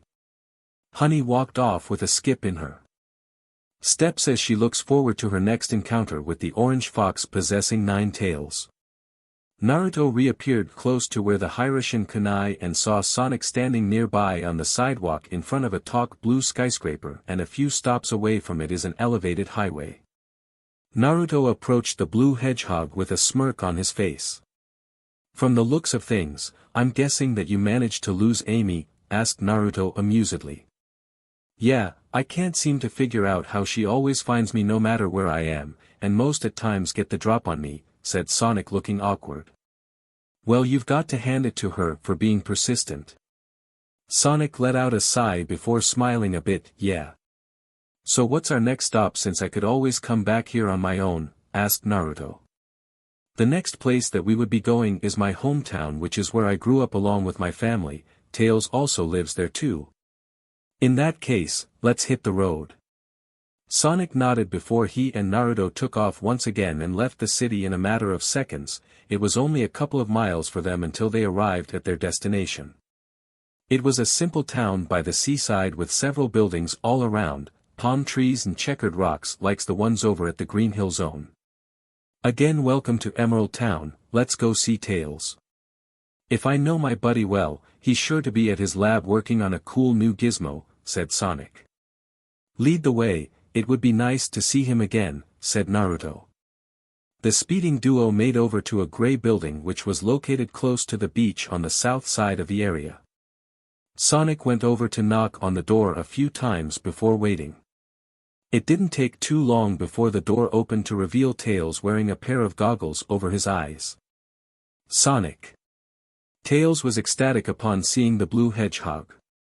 Hey Tails, long time no see, said Sonic with a smirk. Hi there, the name's Naruto Uzumaki. It's nice to meet you, said Naruto, again. Same here, I'm miles per hour, but you can simply call me Tails, said Tails with wave. So what are you working on right now? Asked Sonic. I just came upon an idea yesterday and finished building it just now. Come on in and check it out. Tails opened the door wider for them to enter. Naruto could see that had lots of tables with numerous incomplete inventions, computers, blueprints which are scattered all over the place with some drawn on whiteboards, and pieces of equipment also strewn all over the place. Tails walked over to a table and picked up a metal box. Allow me to introduce. Tails opened the box to reveal a pair of black gloves clad with silver metal at the fingers and wrists, and blue crystals with white glowing circuits within is located in the middle, and refer to the version Vongala Ring X gloves from Katayoshi Hitman Reborn, the Energy Convert gloves or ECG for short. So what does it do, Tails? Asked Naruto curiously. With a little tweaking, it has the ability to absorb any type of energy and turn it into a form of the wearer's choice. For example, Sonic's running constantly produces kinetic energy which can then be converted into any form of energy like a blaster, sword, rope and more depending on what is visualized. Quite an interesting tool, many shinobi would have wished for something like it, said Kurama thoughtfully with Naruto mentally nodding, especially with Tenten or Rock Lee. So is there any cons about the gloves? Asked Naruto. Thing is that the ECG can only absorb a certain amount of energy, any more could result in an overload, said Tails. Mind if I try it out? Tails took one of the gloves and passed it over to Naruto, who put on his left hand as he doesn't want to expose the yang seal yet. It's comfortable to wear. Naruto flexed his fingers, then he channeled chakra to the hand as the blue crystal glowed before absorbing the energy. He imagined a kunai before it appeared in his hand as an energy construct before throwing at a whiteboard with the others watching as it embedded deep inside. It works, said Tails happily, but what kind of energy is that? My computer read it as unknown. The fox looked at the said device as it displayed streams of data. Well, the thing is that, I'm not from around here, and by that I meant I came from a different dimension, said Naruto admittedly. He knew that he could trust Sonic and Tails as well as their friends given how they oppose people like Dr. Eggman. You came from another dimension? Well, this wouldn't be the first time we heard, since we also ended up in another world to fix a mess before returning. So how's your world like and how did you end up here? Said Sonic. Where I came from is a world full of ninjas in a continent known as the Elemental Nations. There are many lands each named after an element like earth, fire where I was born, iron, lightning, snow, sound, water and wind, each ruled by a daimyo. In each land is a hidden village in which the land's ninjas reside, being led by the strongest ninja bearing the title Kage, meaning shadow. According to what my sensei told me, a hidden village represents the military strength of a country to show the ability to protect itself and maintain the balance of power with neighboring countries. Hidden village maintains its economy by being hired for missions which others would be willing to pay for, from weeding a garden for a single payment to constant budget from the country it resides in for being soldiers in case there was war, said Naruto. You ninjas actually do chores? That's pretty unusual from what we know of ninjas around here, said Sonic with a quirked eyebrow. Naruto laughed a bit. Believe me, I wasn't expecting it either when I graduated from the academy back then. Turns out that these missions are ranked from S, A, B, C, and D. These missions are assigned to ninjas of a recommended rank. Genin, which is the lowest level of ninja, are assigned D and sometimes C-ranked missions. Chunin, that is the mid-level, get C and B-ranked missions, and Jounin, being elites, get A and S-ranked missions. That's quite organized, but what about this energy which I'm sure you guys wield? Asked Tails. This energy is called chakra, which is a form of life energy for my people. It is actually created by molding together physical energy from cells of the body and spiritual energy which comes from the mind's consciousness. This energy runs through a network called the chakra pathway system, which is similar to BLD vessels except that it's meant for chakra. We ninjas control chakra and manipulate it to create certain effects that would normally be seen as impossible, like this. Naruto summoned a shadow clone, much to Tails' surprise, except Sonic, as before it walked towards a wall and actually stuck to it with the soles of its feet before disappearing in a puff of smoke, and many more. So what happens when you run out of chakra? You get fatigued? Asked Tails, but Naruto shook his head. Like I said earlier, chakra is a form of life energy, so if one uses all of their chakra, they die. Sonic and Tails looked at Naruto with shock at the revelation. Whoa, that's pretty heavy. So how did you end up here? Asked Sonic. Naruto let out a sigh. It was all because of a great war, a fourth to be exact. An organization by the name Akatsuki, which is a group of defected S-rank ninjas from each of the hidden village, they sought to capture 9 titanic living forms of chakra called the tailed beasts. These beasts were originally won before a man known as the Rakuto Sennin defeated it and then divided them due to being inspired by his son with the purpose of maintaining peace and balance, but after his death and many years later they were captured and distributed amongst the major villages to be treated as weapons instead of sapient beings by being sealed into human in order to use their power, said Naruto. Sonic frowned upon hearing this. Sounds like something Eggman would do, and you can bet that I'm not okay with such treatment. I'm beginning to like this hedgehog, said Kurama with a small smile. I know, it was one of these things that I was disappointed with the Shodame as well as the other past Kages. The Akatsuki hunted down each of the humans also known as Jinchuriki until there were only 2 remaining, which was the 8 tails and 9 tails, said Naruto. From the way you're talking, you must be one of the Jinchuriki, said Tails. Yeah, I'm the container for the 9-tailed fox Kurama. Like I was saying before, the situation was so dire that actually led to the villages coming together to form an alliance to fight against the organization. Octopops the 8 tails Jinchuriki and I were supposed to be hidden away during the way, but I found and moved to join in the fight. It was a tough fight which got even tougher when the leader sealed the beast, including a fragment from 8 tails and Kurama's chakra after prematurely reviving the 10 tails. But then the Rakuto Sennin appeared and granted my best friend and I his power to even the odds. I was able to free the beasts as well as defeat the leader, but he pulled off a kamikaze attack to me along with him. So Kurama used a forbidden jutsu to escape, but the price was that we would be displaced in a random dimension with no way of return, and well, here I am. Naruto looked depressed at the thought of leaving his loved ones behind. Then I guess you'll be hanging with us. I mean, we are your friends now, so you have our full support, said Sonic with a thumbs up. Sonic's right, you're our friend and I'm sure Knuckles and the others would agree when they meet you, said Tails. Naruto looked at them with surprise before he broke into a smile. Thanks you guys, that means a lot to me. Sonic smirked while Tails smiled. So where will you be staying? Asked Tails. I don't know exactly, said Naruto. How about you stay bunk with me at my place for the meantime before then, said Sonic. Are you sure about this? I don't want to bother you, said Naruto. It's no biggie, and I'm sure my mom and aunt won't mind. Come on, I introduce you to them. Catch you later, Tails. Sure, Sonic, and you can keep the gloves too, Naruto. Tails tossed the other glove over to Naruto.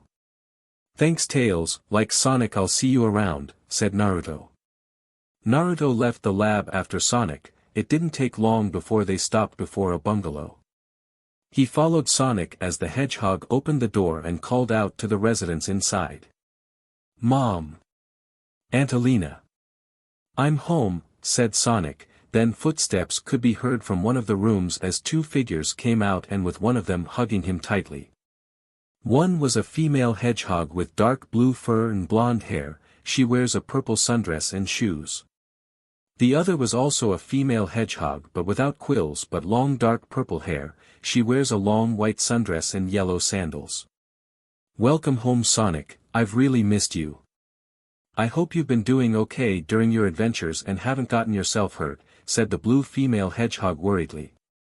I'm okay, Mom, said Sonic with a smile. Calm down, Bernie, as you can see that Sonic is doing fine as he always does, said the other hedgehog. I know, Alina, but I can't help but worry.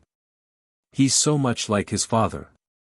Naruto watched all this happen with a smile on his. He wondered if this is what he would have experienced if his parents were to be alive. He snapped back to attention when he saw the purple hedgehog look at him with interest. Well, it appears that Sonic has brought along a new friend. You're right, Aunt, this is my friend Naruto Uzumaki. And Naruto, this is my mom Bernadette Hedgehog, and my Aunt Alina Hedgehog. Sonic gestured to each of the female hedgehogs. "It's nice to meet you all," said Naruto with a bow. "Same here Naruto," said Alina with a soft smile. "It's nice to meet you too," said Bernadette. Sonic then proceeded to explain to them, "You see Naruto is new around here and doesn't have a place to stay, so I was hoping that he stay with us until he could find a new place." "Of course Sonic, any friend of yours is welcome to stay with us," said Bernadette. "Thank you very much for your hospitality Bernadette-san, Alina-san," Naruto bowed in gratitude. "I might as well go and get dinner ready then." Bernadette turned and left the living room towards the kitchen in order to start cooking for tonight, especially with a guest in addition. Soon enough, Naruto lived with Sonic and his family for quite a while. He also got to meet Sonic's father Jules Hedgehog, who often wears a blue shirt, pants, and red boots. Naruto quickly took note where Sonic got his daring attitude but at the same time is calm and caring when it comes to his family. Naruto took to training with Sonic at times as they're able to keep up and match each other in terms of speed and combat. He also hung out with Tails at the lab to help him out with his inventions, although he rarely sees Knuckles at times. Then one day, Naruto was at the Emerald Beach sitting cross-legged and deeply meditating before activating his Sage Mode. He was feeling the calmness and serenity of his with a smile on his face when suddenly large amounts of negative emotions hit his senses with the force of a tidal wave. This feeling of fear and sorrow, it's coming from the west. Naruto jumped to his feet and looked at said direction with a frown on his face. "Looks like we got something to while away the time now," said Kurama, opening an eye from his nap. "Maybe so, but let's go find out the source of those emotions," said Naruto before running on the water at high speed towards what would officially mark as his adventure in his new home. Naruto was currently running on the ocean with his Sage Mode active as he continues his search for the large source of negative emotions which he had sensed when he was meditating back at Emerald Beach. "I can sense that we're getting closer to the source, over there." Naruto looked ahead to see an unknown island that is a few miles ahead of them. He put on a burst of speed and soon had arrived at the beach before bypassing it. After a few minutes of running, Naruto found himself standing in the middle of a wide grassland with strangely formed mountains covered with greenery. "This place is kinda similar to the Green Hill Zone back on the South Island," said Naruto. "Maybe so, but we need to find out what exactly is going on here," said Kurama. "You're right about that. What's that noise?" Naruto looked around to trace what sounded like buzzing. He located the sound as it was drawing close to him and saw what it was. It was a hornet made entirely of metal with a red faceplate, black torso, a yellow and black striped design for the back end where the stinger is located, and a propeller attached to the back. The robot set its sights on Naruto and pivoted its abdomen with the stinger aiming at him before firing an orange energy ball. Naruto dashed to the side while channeling chakra into the gloves and concentrated to form a couple of shuriken which he flung at the flying robot. The robot hornet crackled with electricity before it exploded. Naruto noticed something fall out and land on the ground. He took a closer look and saw that it was a little rabbit with blue fur. A rabbit? What was it doing inside the robot? Asked Naruto. The rabbit looked around fearfully until it saw Naruto and realized that he was the one who freed it before hopping towards him happily.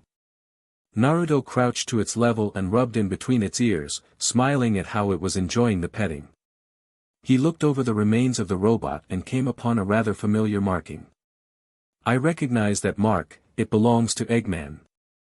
I think I know what's going on here, that man must be using these animals to power up his robots," said Kurama. Naruto growled in anger at the statement. This must have been the cause of the negative emotions that he sensed earlier before, and quite possibly there are more in the area. He looked down at the rabbit and smiled assuredly. "Don't worry little guy, I promise to save the rest of your friends, now run along to somewhere safe." The rabbit seemed to understand him as it hopped away to probably somewhere it wouldn't be caught again. Naruto crossed the middle and index fingers of each hand before calling out, "Shadow Clone Jutsu," then a mass number of his clones appeared before him. "Okay guys, let's find more of these robots and trash 'em." "Roger boss." The clones split up to carry out their objective. Might as well do the same. Naruto armed himself with a Hiraishin kunai before taking off at high speed to see more of the zone. Naruto was currently running up and down the hills before launching himself off a ramp into the air before landing on a ledge where he dashed to the other end and performed a long cartwheel jump to another one. Then he ran through a pair of downhill loops back to back before exiting the second to run through a long spiral loop to get to the other side. Naruto bounced off a blue spring to propel himself high into the air towards a ledge above but couldn't reach it. He quickly created a shadow clone which grabbed him by the jacket and spun around once before throwing him upwards till he reached the ledge. He looked ahead to see a bunch of robotic monkey jumping towards him. He dashed forward and passed right through them as they were destroyed from the swift slashes with the animals within being freed. Moving on, Naruto hopped onto a long rail and grinded along it before launching off at the end of it with a spiraling somersault and landed back on the ground. He then ran down a hill right into a water passage and channeled chakra to his feet in order to run on the water's surface in order to reach the other side of the passageway and exit it. Suddenly a handful of those robot hornets appeared from the sky and fired energy ball at him. He formed a gauntlet on his left hand to deflect the shots before throwing his Hiraishin kunai towards them. He warped towards it to appear in the middle of the group, swift release, fleeting bladed shadow dance. He kicked off one of the hornets towards another and slashed of it, then bounced off to another hornet at high speed with afterimages trailing behind him until all were destroyed and he landed on the ground with scrap metal falling around him. He continued on his way, running through a big loop and exiting it to bounce off a diagonal spring to grab onto what appears to be a small red wheel attached to two spinning bars, making him spin around in one place. Naruto carefully timed his release before letting go to land on a platform ahead where he passed through a dash panel to launch himself forward and grind up a long rail onto a ledge, intensifying his speed through a combo of two downhill loops and a spiral loop with a ramp as the finisher. Naruto skidded to a stop and let out a whoop of exhilaration. Whoa, what a rush. I bet Bushy Brows would love to take a run through this place. With his eccentricity, that's without a doubt, said Kurama, shivering at the thought of Rock Lee running around the zone whilst screaming about youth. Suddenly Naruto felt a flash of memories flow into his mind. It was from on his clones. Apparently they were able to find most of the robots and destroy them to free the animals trapped inside. However, one particular memory caught his attention. This clone had seen some sort of machine roaming around the area and dispelled itself to inform him of it. My best guess that it's Eggman operating that machine to capture the animals. Let's go pay him a visit and file our complaint. Naruto raced off through the hills and up a slope to send him up to an upper ledge where several sharp spikes burst from the ground to harm him. Naruto easily leapt over the hazard to the other side. He moved ahead to see a group of robot monkeys and smirked with an idea coming into mind. Time to try out that new technique that Sonic taught me. He performed a small hop into the air and curled up into a ball as chakra surrounded him before dashing towards them in a high-speed rolling attack, knocking them into the air before they came crashing down on the ground and exploded, releasing the animals trapped inside. Works like a charm. I have to admit that you've adopted well to Sonic's technique, to the point of creating your own variations, said Kurama.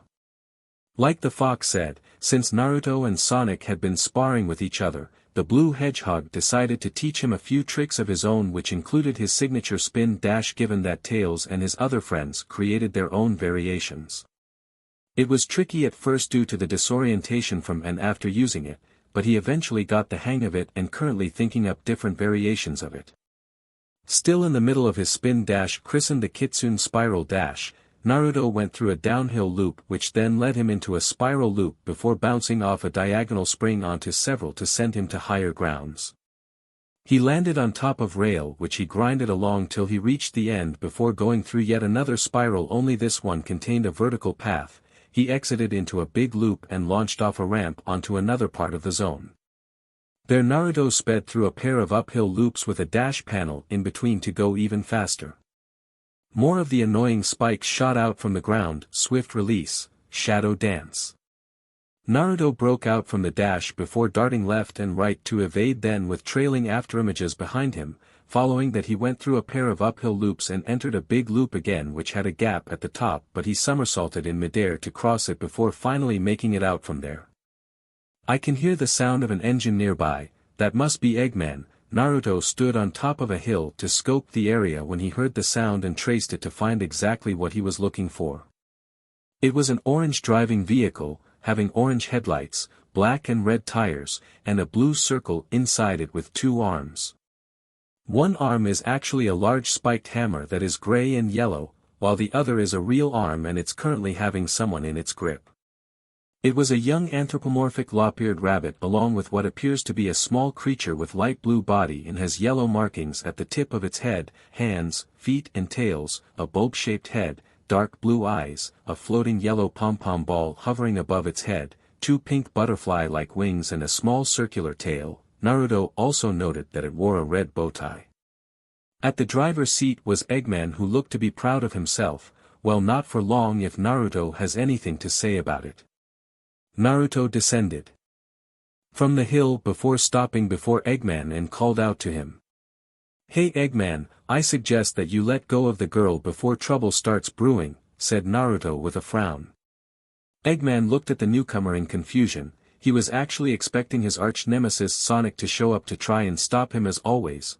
Not a fox with 9 tails for that matter. Who are you? And are you the one responsible for the destruction of my badniks?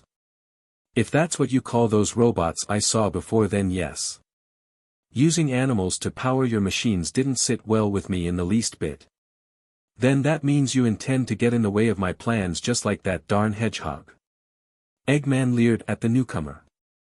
You catch on quick, as expected of an evil genius, Naruto responded sarcastically. Well, my genius intellect will teach you just how much of a mistake it is to go up against me.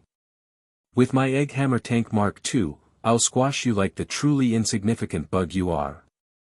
Humph, he loves to hear himself talk, Kurama scoffed. Then what are you waiting for? Naruto taunted. Eggman started up his tank before zooming off in reverse. Just try to keep up with me if you can. Naruto took off after him, but at moderate speed in order to maintain a distance from the hammer. He could dodge and destroy it with no problem, but not without risk of hurting the girl in the process. I might as well go physical and take it apart piece by piece, thought Naruto.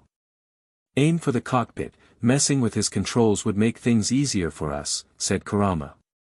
He then increased his speed to close the gap between them. That's when Eggman operated the tank's hammer to smash at him, but Naruto darted to the right at the last moment and charged forward with gauntlets made of chakra formed around his arms as he launched a punch straight at the bonnet, inflicting a dent upon it before flipping backwards from the vehicle. Why, you little, I'll crush you. Eggman launched the hammer at Naruto again for an attack, but like the first time it was evaded and he countered with yet another punch on the same spot as the first strike. This guy is pretty much a one-trick pony. Stop wasting time and take him down already, said Kurama. Sure thing. Naruto dashed forward once more, avoiding the hammer before leaping high into the air as he held out a palm for wisps of blue energy to gather around it to take on the form of a spiraling sphere. Then he dove towards the tank with the attack before him, Rasengan. Eggman was surprised to see the technique, then he smirked evilly as he operated the arm holding the rabbit forwards as a form of a shield. Naruto's eyes widened in shock, but he quickly took a Hiroshin kunai from his holster and flung it behind him to strike the ground and quickly flashed towards it and drove the jutsu to the ground. Naruto looked with a glare and Kurama could be heard growling at the back of his mind. Why, that no good, the gloves are off. Naruto got to his feet and shot towards Eggman at high speed with the intent to finish this once and for all. Eggman smirked upon seeing the fox appear again and taunted him, hope you're not forgetting what will happen if you attack me. Sure, I haven't, which is why I'm doing this. Naruto crossed the middle and index fingers of each hand before calling out, Shadow Clone Jutsu. In a puff of smoke several copies of the fox appeared running alongside the original, much to the shock of the evil doctor. What? How's that possible? No matter, I'll just have to destroy you all. Switching to overdrive. Eggman increased the power output of his tank, making the hammer attack with greater speed, and soon he managed to eventually take down all of the evasive clones. only thing was that the original was nowhere to be seen. Where did he go? Over here. Eggman looked around confusedly before setting his eyes on a kunai embedded into the bonnet, then there was a puff of smoke which dissipated to reveal Naruto standing on top of the bonnet. Now to end this. Naruto formed the Rasengan again and this time rammed it into the engine, causing it to explode with pieces of the egg hammer tank flying in different directions, which included the arm holding the rabbit to explode, tossing her and the little creature into the air, but Naruto quickly jumped up after them and caught them in his arms before landing back on the ground. No, my appealing tank. Eggman hastily pushed a button for a flying mobile with him in it to take to the air as he glared at Naruto. You'll pay for this, you meddlesome fox. Then he flew away into the distance. Naruto let out a sigh of relief. That's taken care of for now. He turned to the rabbit in his arms before setting her on the ground. Are you okay? Now that he took a better look at her, he saw that she wore a vermilion dress with a white collar and blue cravat, white gloves with gold cufflinks, and orange and yellow shoes. The rabbit nodded happily with the blue creature chirping in agreement. I'm okay now and so is my friend. My name is Cream the rabbit and this my chow friend Cheese. We're truly grateful for saving us. The now named Cream and Cheese bowed to Naruto, causing him to feel a bit awkward as up till now he still hasn't gotten used to such levels of gratitude. It's no problem at all. My name is Naruto Uzumaki the nine-tailed fox. Well, I have to get going after Eggman, so be careful on your way home, said Naruto before he turned to leave in the direction that Eggman went. Oh. Wait a minute. Cream suddenly called out to Naruto, causing him to stop and look at her. What's the matter? Asked Naruto curiously. He could see that the little rabbit was worried about something serious. It's about my mom. We came here together for a picnic when Dr. Eggman and his robots appeared and we ended becoming separated with him catching Cheese and I think she's still in trouble. I wonder if Eggman captured her earlier before. Naruto muttered to himself. It would rather be surprising if he didn't, said Kurama. I need to go help her, said Cream determinedly. Are you sure? Things might get too dangerous. I know, but I need to save my mom no matter what. Naruto smiled at her declaration. She reminds him of back when he was younger that he wouldn't care for the circumstances as long as he protects those close to him, and he still does at this age. In that case, I'll help you find your mom, said Naruto. Cream looked up at him. Really? You will? Of course, if we stop whatever Eggman is up to then we're sure to rescue your mother and that is a promise. Naruto gave the rabbit a foxy grin and thumbs up which made her beam with happiness. Thank you very much Mr. Naruto, said Cream. Chow, Chu. Cheese seemed to be in agreement. Naruto smiled at them. Just call me Naruto, I'm not one for formalities. Cream nodded in affirmation. Okay. Naruto went down on one knee with his back to her. Hop on, I'll carry you two to where Eggman headed. Cream hesitantly climbed onto Naruto's back while Cheese settled himself on his spiky hair. Hang on tight, 'cause here we go. He took off at high speed while leaving behind a trail of dust. After miles of running, Naruto, Cream and Cheese had long since gone past the boundaries of the leaf forest zone and had now found themselves standing on a hill which overlooks a massive volcanic construction site with flowing downhill, machines at work near rivers of lava. There was a signboard calling the place the Hot Crater Zone. Naruto could feel the heat getting to him a bit, no thanks to his fur. I bet Eggman would be around here somewhere, said Naruto scoping out the area. Cream waving herself with her hand. This place is very hot.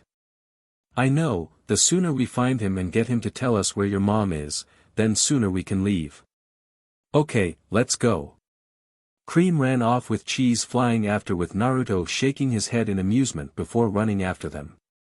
They stared off by running down the hill and picking up speed. There they jumped towards a descending handrail and grabbed onto it, sliding down to the other end where they stepped on a dash panel to launch themselves forward at high speed and take to the air via a ramp, landing on a grind rail which they went along to jump off at the end. However, a robot appeared in midair and headed straight towards them. It resembled a jellyfish and it was SWNGNG, a flaming chain ball underneath itself towards them. Naruto quickly formed a chakra kunai in hand before flinging it at the badnik, successfully destroying it before he and Cream landed safely on the ground. I have to admit, Cream-chan, you're pretty strong to be able to keep up with me despite your age, said Naruto. Thank you, my mom taught me that exercising makes me healthy and strong, so I do it every day, said Cream. And she's right about that, keep it up and you'll only get stronger, Cream happily nodded in affirmation. They ran along the pathway to bounce off a spring and ascend to the next, then they dashed through a downhill loop, then through an uphill loop towards a wall, but lucky there was a spring at the end for them to bounce to the top. Stepping on another dash panel, they boosted towards a vertical pole. Cream, grab my hand, said Naruto, stretched his hand out to Cream. Okay, said Cream. She grabbed onto his hand before Naruto grabbed the pole with his other hand. They spun around several times before performing a U-turn to descend through a downward path and hit a spring to redirect them down another path and through a loop into a ramped wall to ascend to the top. Naruto and Cream slid down a handrail to a platform where they encountered a new badnik. This one was a blue tortoise with wheels for feet. Naruto armed himself with a chakra gauntlet and lunged at it with a haymaker punch, however the shell on its back bounced off the attack and launched him into the air. Naruto.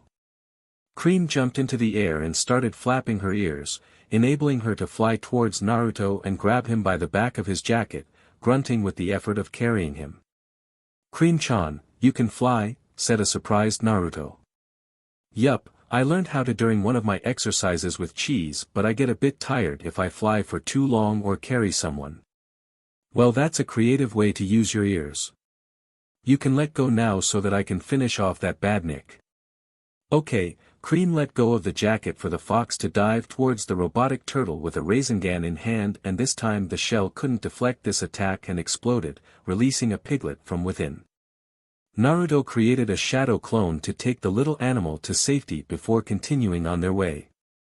They advanced forwards and saw appears to be a chute tunneling into the wall to who knows where and is a bit small for their current. However, Naruto had an idea. Cream-chan, follow my lead, as he curled up and performed his kitsune spiral dash to enter the chute with Cream performing the spin dash too, and Cheese simply flew in after them. The chute was straightforward before it shot them upwards right into an ascending loop and launched off a ramp to a platform where another ramp sent them into the air again. Naruto saw a crane hook and came up with another idea, grab on. Cream did as such with Naruto channeling chakra to his glove to form a grappling hook and fired it at the hook for the crane to lift them up to a platform. With that they zipped through series of grind rails until it appeared that they found themselves within the deeper regions of the hot crater zone. We've gotten far inside but still no sign of Eggman, said Naruto as he looked around. Maybe Mr. Eggman has left the zone. I hope not, we wouldn't know where else he could have gone. Surely you haven't forgotten that you could use Sage Mode to track him, said Kurama.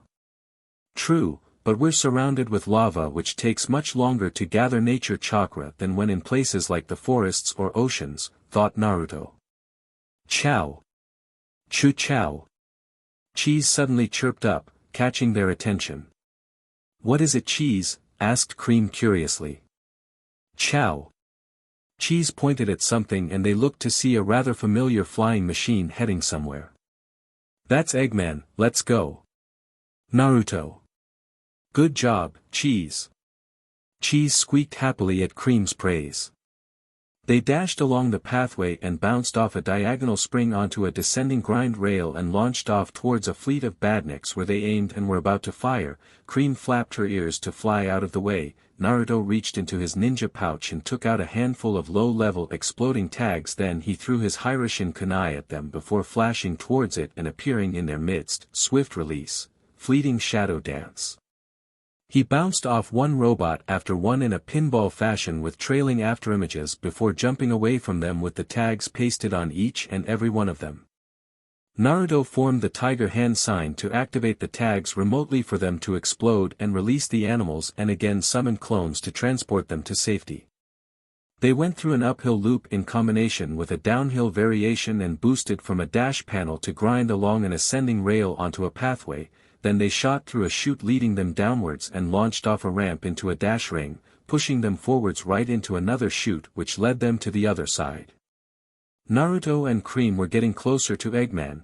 They ran through multiple variations of loops with dash panels in between them, and then a group of badniks came in their way in order to obstruct them. Naruto performed his Kitsune Spiral Dash, but this time he called out, Gale Force Dash. He unleashed wind chakra from his whole body to create a powerful windstorm, causing the badniks to be blown away in his path.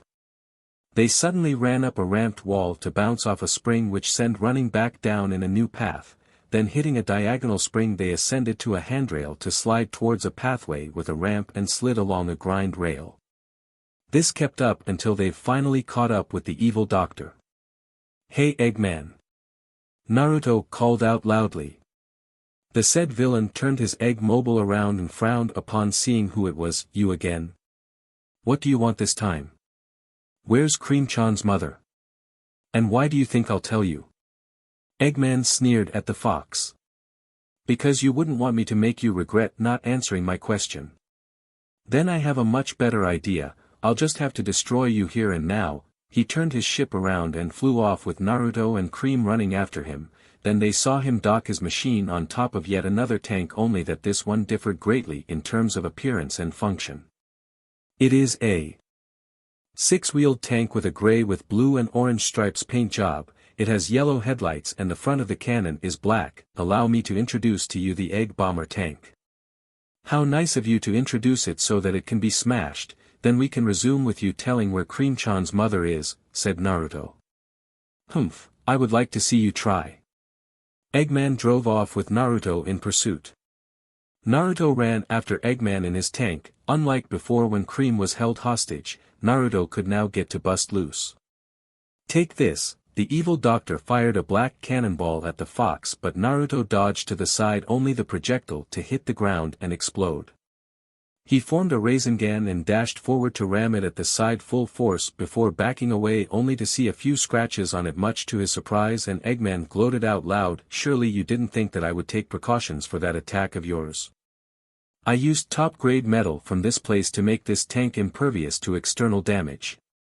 In other words, I need a strong enough attack to pierce through it, thought Naruto. He jumped to evade another explosive cannonball while looking for any sign of a potential weak spot. His eyes settled on the cannon itself, giving him an idea. Weak point found.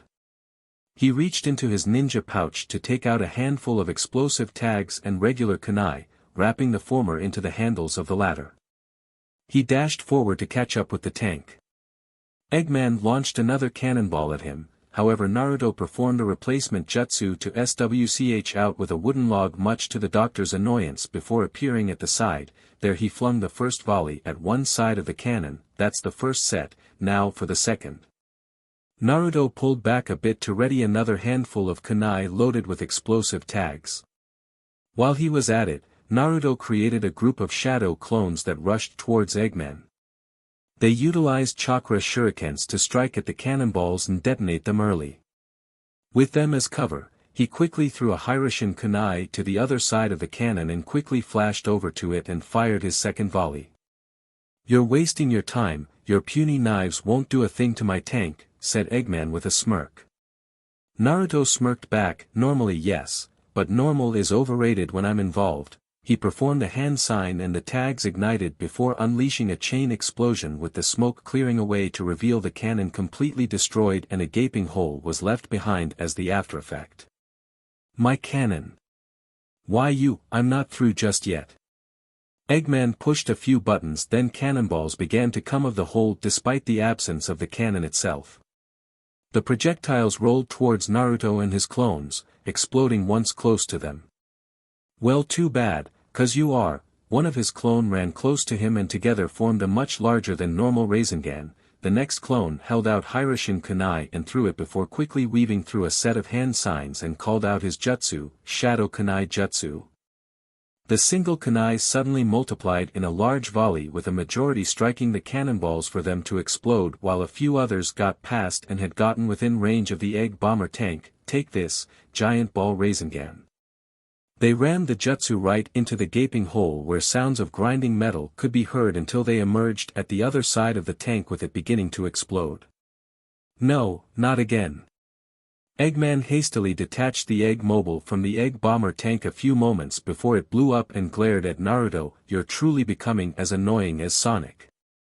You're definitely going to pay for this. Like I care. Now where's Cream-chan's mother? Asked Naruto. Like I would tell you anything, I dare you to come after me. Eggman turned around and flew off again like before. Naruto was about to give chase when he heard Cream call out to him from behind. He turned around to see her and Cheese approaching him. Mr. Naruto, have you asked Mr. Eggman if he's seen my mom? Asked Cream. Yes, I did, but he was being stubborn and refused to answer, so we'll have to go after him again, said Naruto.